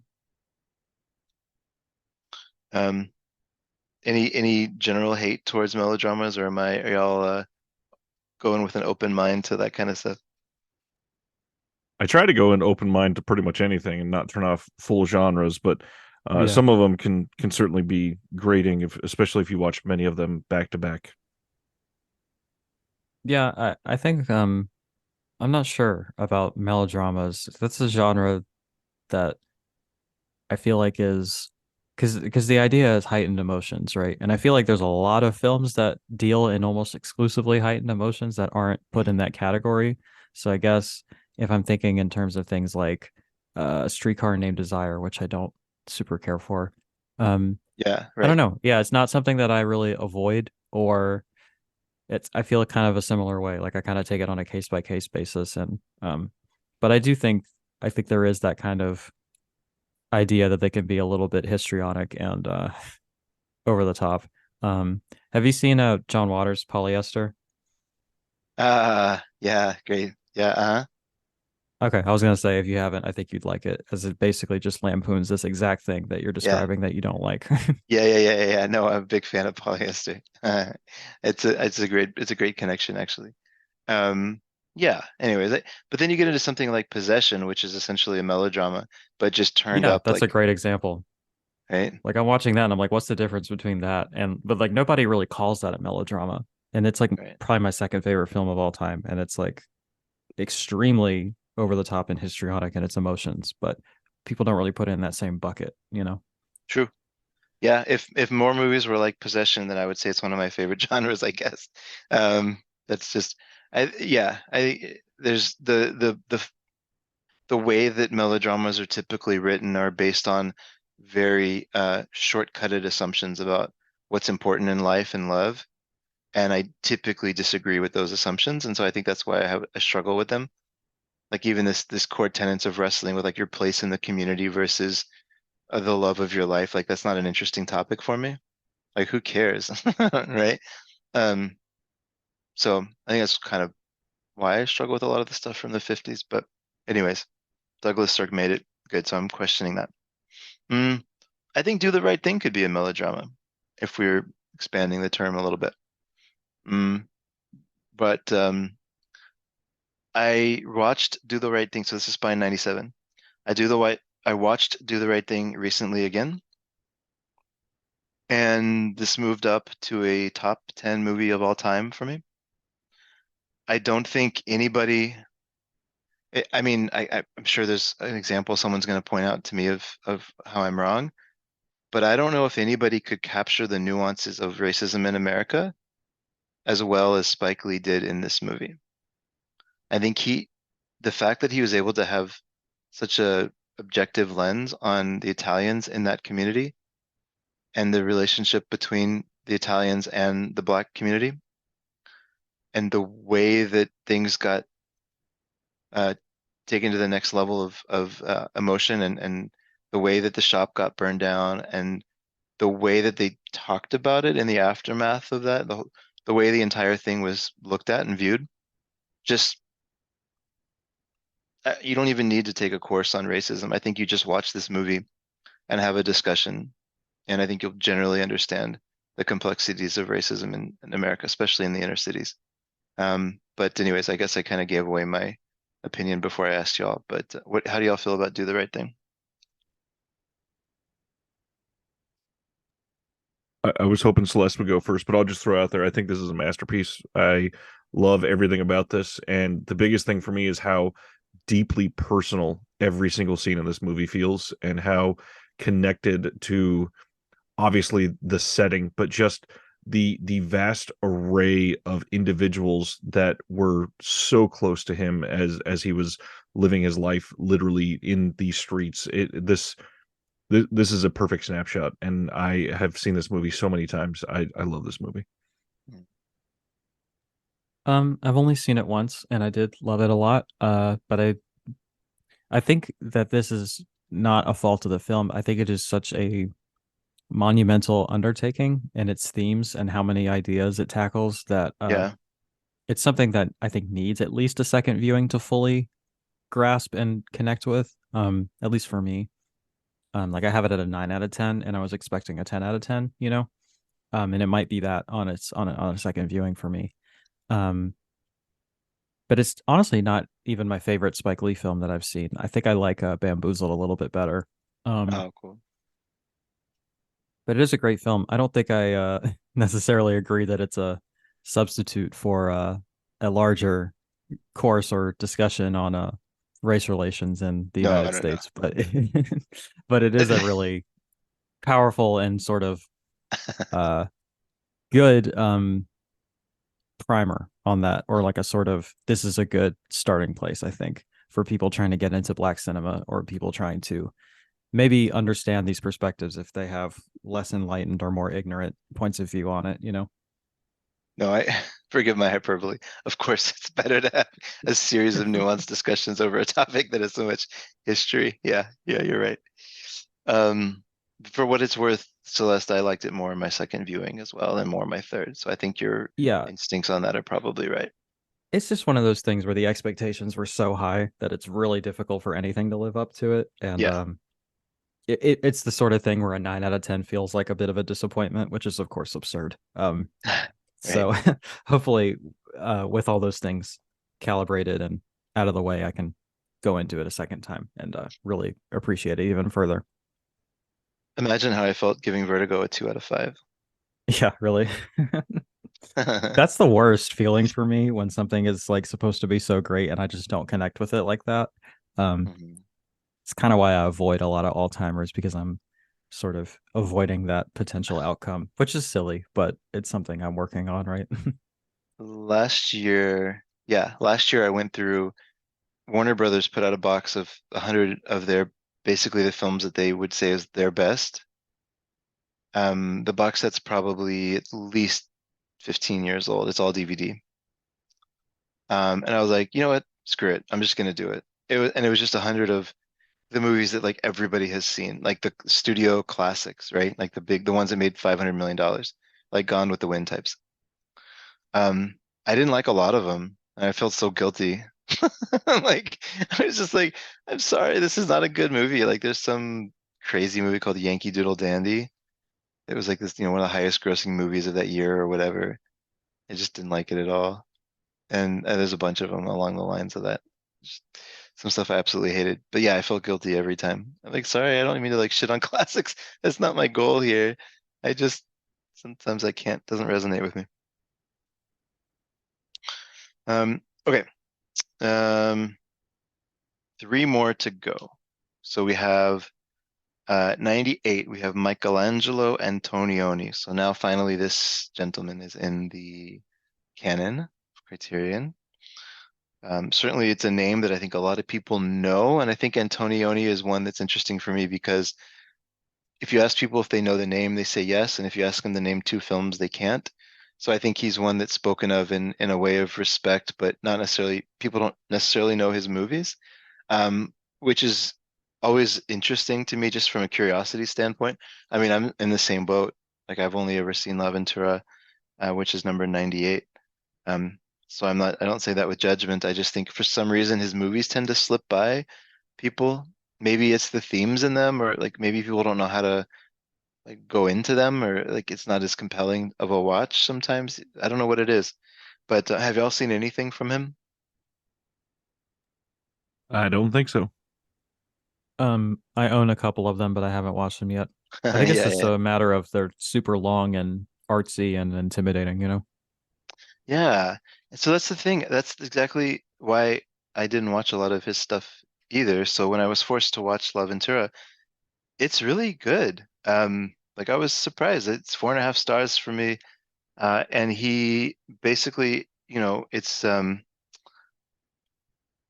th this group goes out on a boat, one of the members goes missing, and they search for her for a while. Then they go back to shore, and there's the person who was either engaged to her or married to her. I think it's engaged to her.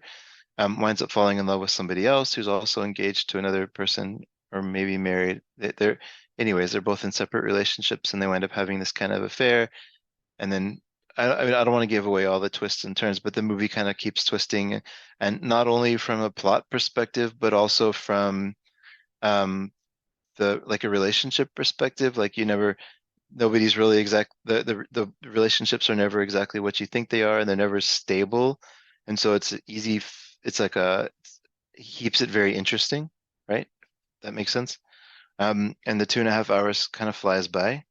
So yeah, I think I was surprised at how much I liked it and how easy it was to watch. Um, there's some of the imagery is very stunning, like almost like a Belle Tar, like a Satan Tango or like Damnation, where it just like long shots straight on something very interesting, and you just kind of it's tied to it, like there's music in the playing and kind of creates a mood. So there's some of that. Um, and then very quiet moments where they'll let something dramatic happen and then give time for the audience to sort of wrestle with that thing that just happened and not tell you how to feel about it, which I enjoy when filmmakers do that. So it was really good. I am still not in a rush to see other Antonioni movies as much as I like this, maybe for the reasons you just said. Um, but something I could watch again and again is the Maisley's brother 1970 documentary about the Rolling Stones called Give Me Shelter. I know that y'all have not seen this. Just as a documentary goes, I think this is flawless, just for what it's worth. I think it's perfectly edited. And it just, it's all about um, this particular moment in time for the Stones, right? And there's a concert called Altamont that ended up in sort of a disaster and a riot, and it shows the way that and it became very racially charged, I guess. And so it shows the Stones playing live and sort of some of these events happening live, and then it pulls it back and it actually shows them in the perspective of being in the editing room, reflecting on the moment. And you see, so this very humane side of the Stones as people, not just musicians, but then it cuts back to the concert footage and there's all this stuff going on. So it's just, I think it's a perfect documentary. It's very well done. And it was different than I was expecting. I thought it was maybe going to be more of like a music doc or something. But the Maisleys are very good at pulling out stories and characters, and they did it here too. Have y'all seen either Grey Gardens or Salesman by chance? The Bible Salesman one they did? Not to sound like a broken record, but nope. Okay. No, I'm not trying to put you on the Not spot. not those two, but hold on, let me make sure I get the names right. They did a series of documentaries on Christo and Jean-Claude, the sort of art installation Yeah. powerhouses, and there's a bundle of those films on the Criterion channel, and they were great. I highly recommend those. So that's kind of my introduction to the Maisels. I haven't seen Grey Gardens yet, and I know that that's a huge blind spot, but yeah, those films I really recommend, and they are available on the channel. That's cool. No, yeah. Anyways, I'm trying to think of the guy's name.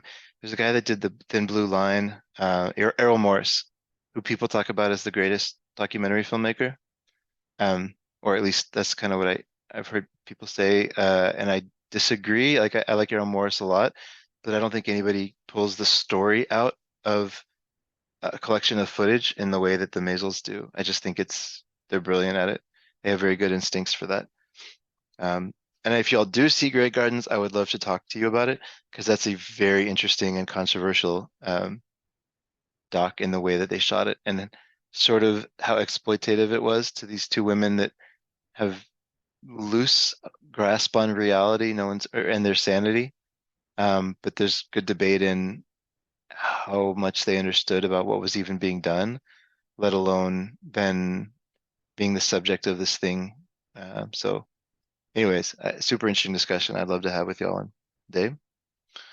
And then I think it ends. It's funny. Criterion's so funny.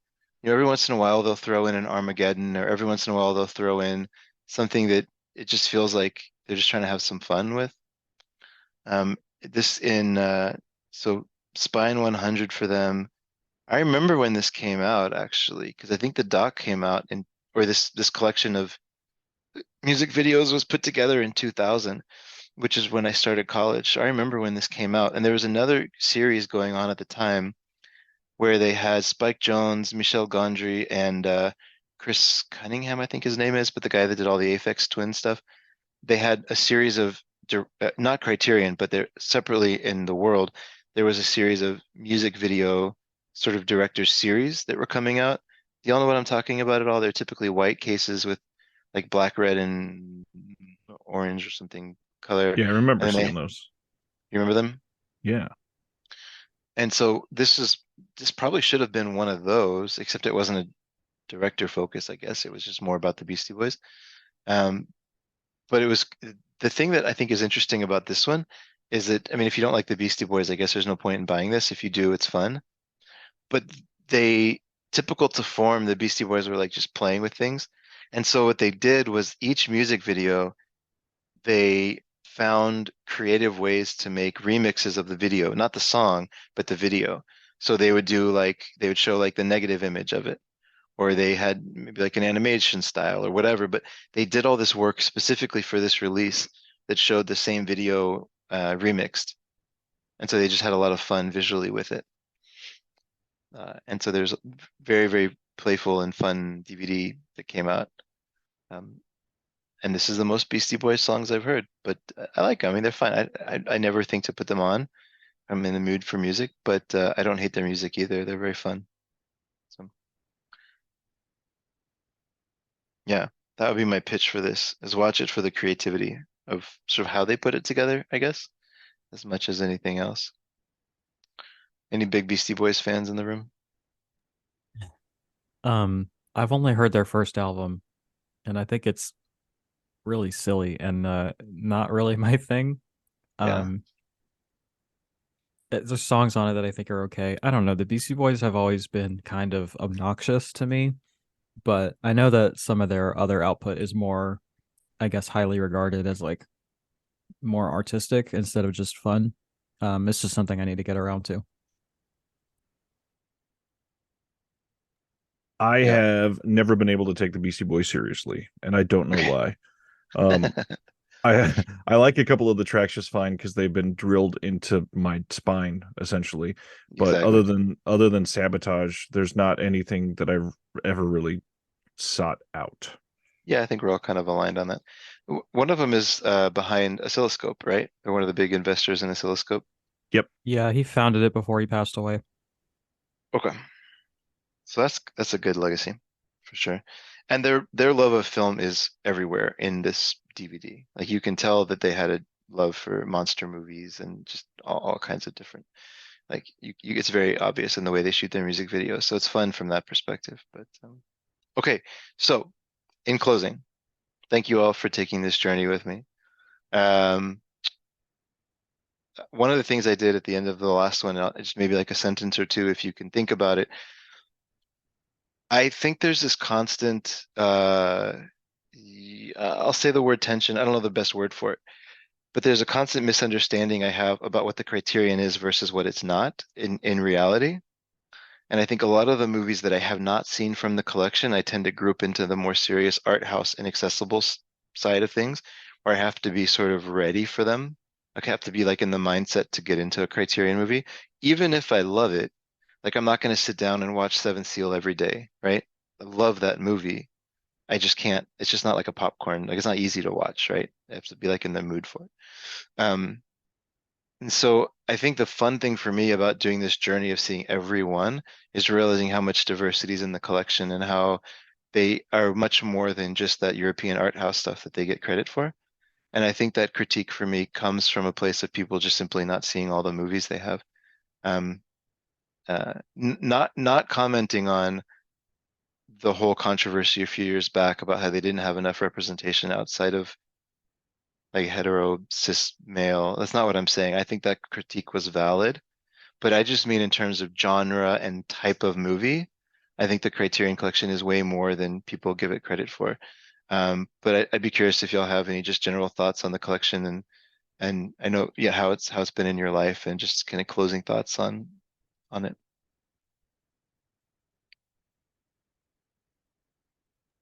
Um, I mean, I think that you're right in that there's more diversity in the types of films they put out and the genres and the styles and the time periods and everything. Um, and they have really made meaningful strides, I think, to address the racial diversity and the gender diversity as well. Mhm.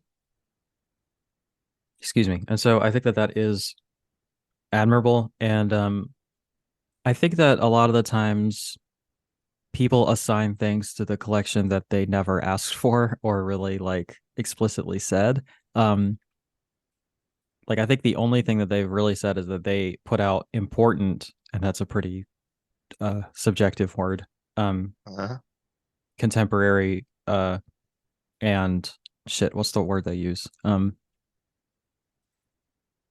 what they say do they say art It's house or is it just completely that's my um it's like I forget the tagline, and I'm trying to. I have Mm, their site up right now, seeing if it's easy to get to. yeah, They I'm have doing the same thing. Um, general. They don't have an about us section anymore. That used to be the first thing on their page. I wonder if they've just gone away Classic from it. and Oh, contemporary cinema, just art. important classic and contemporary cinema from There around the you go. world. That is Yeah. the mission statement. And I think that Yeah. they have lived up to that. But I also think that people assign more to that than maybe is appropriate. Like people think of it as like the canon of great films throughout history. Yeah. And I think that is probably a great place to start when you're talking about that. But I don't think that's where it should end at all. Right. And then they'll put out contemporary films or they'll put out more popcorn films or genre films and people will be like, oh, this isn't worthy of having the branding or whatever, which is very silly. Yeah. I Right. just Right. don't think that there's anything like I'm not stoked that Chasing Amy is in the collection, but I'm not like opposed to it either. Like I especially in these early days when they were just a distributor of home media that put more thought into it than the studios, which is Mhm. still kind of what they are. But like now that all this gravitas has been attached to it, it doesn't make as much sense in retrospect. But like, I guess what I'm getting at is that it's not that serious, and it shouldn't be the be all end all of people's exploration, or it shouldn't be taken as like the canon. But I think it's still probably the best collection of films out there in terms of like the sheer quality. And it's a great place to start when you're trying to get into more thoughtful cinema. And I still think it has its place, even though I have my own critiques of some of the things they've been doing lately or some of the ways in which I feel they've been lacking lately. Yeah. Yeah, that's kind of my take on the whole thing. I like it. Ryan, what about you? I love much of their output. I love the idea of film school in a box that has come through many of their releases. Uh, More recently, I've started to really look at Criterion as sort of this very, very direct metaphor for one of the films in their collection because in many situations they will be a classic, they will be something that inspired others, and in many situations they don't hold up as well as others or have the same you know overwhelming sense of quality as they did when they were first on the scene. And not saying that Criterion is necessarily lacking or one of the worst labels out there or anything like that, but there are others that have upped their game, and I really hope Criterion continues to push forward with that sense of quality for the films that they release, but also for making these discs back to that foundational monumental release for these films that they seem to be more so in the beginning. Yeah, that's an interesting view. There's that whole thing about they walk so others could run. Yep. And if that's their place in history, it's not a bad place, right? Like it's not, but it's not fair to say that a film coming out needs the Criterion treatment because the reality is that that doesn't mean as much as getting the Vinegar Syndrome treatment today. I right? agree. Or the Severin treatment, or the Yeah. second sight Mm, treatment. Like, can you imagine films getting the mhm, second sight treatment? Like, holy cow. So I think that that's probably an unfair statement. That's just as part of like history now with collectors. mhm. And I mean, I say it myself because it's like easy to say or whatever, but the reality is that like they were doing this first, and so they get credit for that. And they showed maybe a business model to make it profitable, which is great because that allowed other people to come in and try to play with the business model. Um, but yeah, I think I feel similar to y'all. I have a deep love for them from the sense of when I'm in the right mind. I'm of two minds. The half the time I want to go watch Vinegar Syndrome stuff or Arrow stuff because I like just the goofy creativity of that. And I think that's unhinged creativity I really love. And they represent that. And the other side of my brain is like I like the thoughtful contemplative stuff that they put out, and I like being challenged, and I like having to sit through a movie that I wouldn't normally watch. And like I like seeing a 3 hour or 2.5 hour opera by Bergman. I would never want to see that movie, but I like having seen it because it's sort of like I get to have an opinion on it that I wouldn't otherwise. So anyways, I'm of two minds. So they always fit that role for me. So um cool. Well, if this is turns out to be a popular series and we do it next year, I'll invite y'all back for 101 through 200. But this might be a standalone thing. We'll see. But thank you all so much for making time for it on a Saturday morning. Thanks for the invite, Chris. Yeah, you're welcome. Thank you so much for the invite. I enjoyed this. I wish I had seen more films to talk about, but if this is something that we decide to do again, maybe I can put a little bit more prep work in. Oh no, it was never about that. Y'all were very open with what you hadn't seen. I think this was great to get different perspectives, and I appreciate the y'all were being able to jump in and do it. So, all right. Well, I'll see y'all online.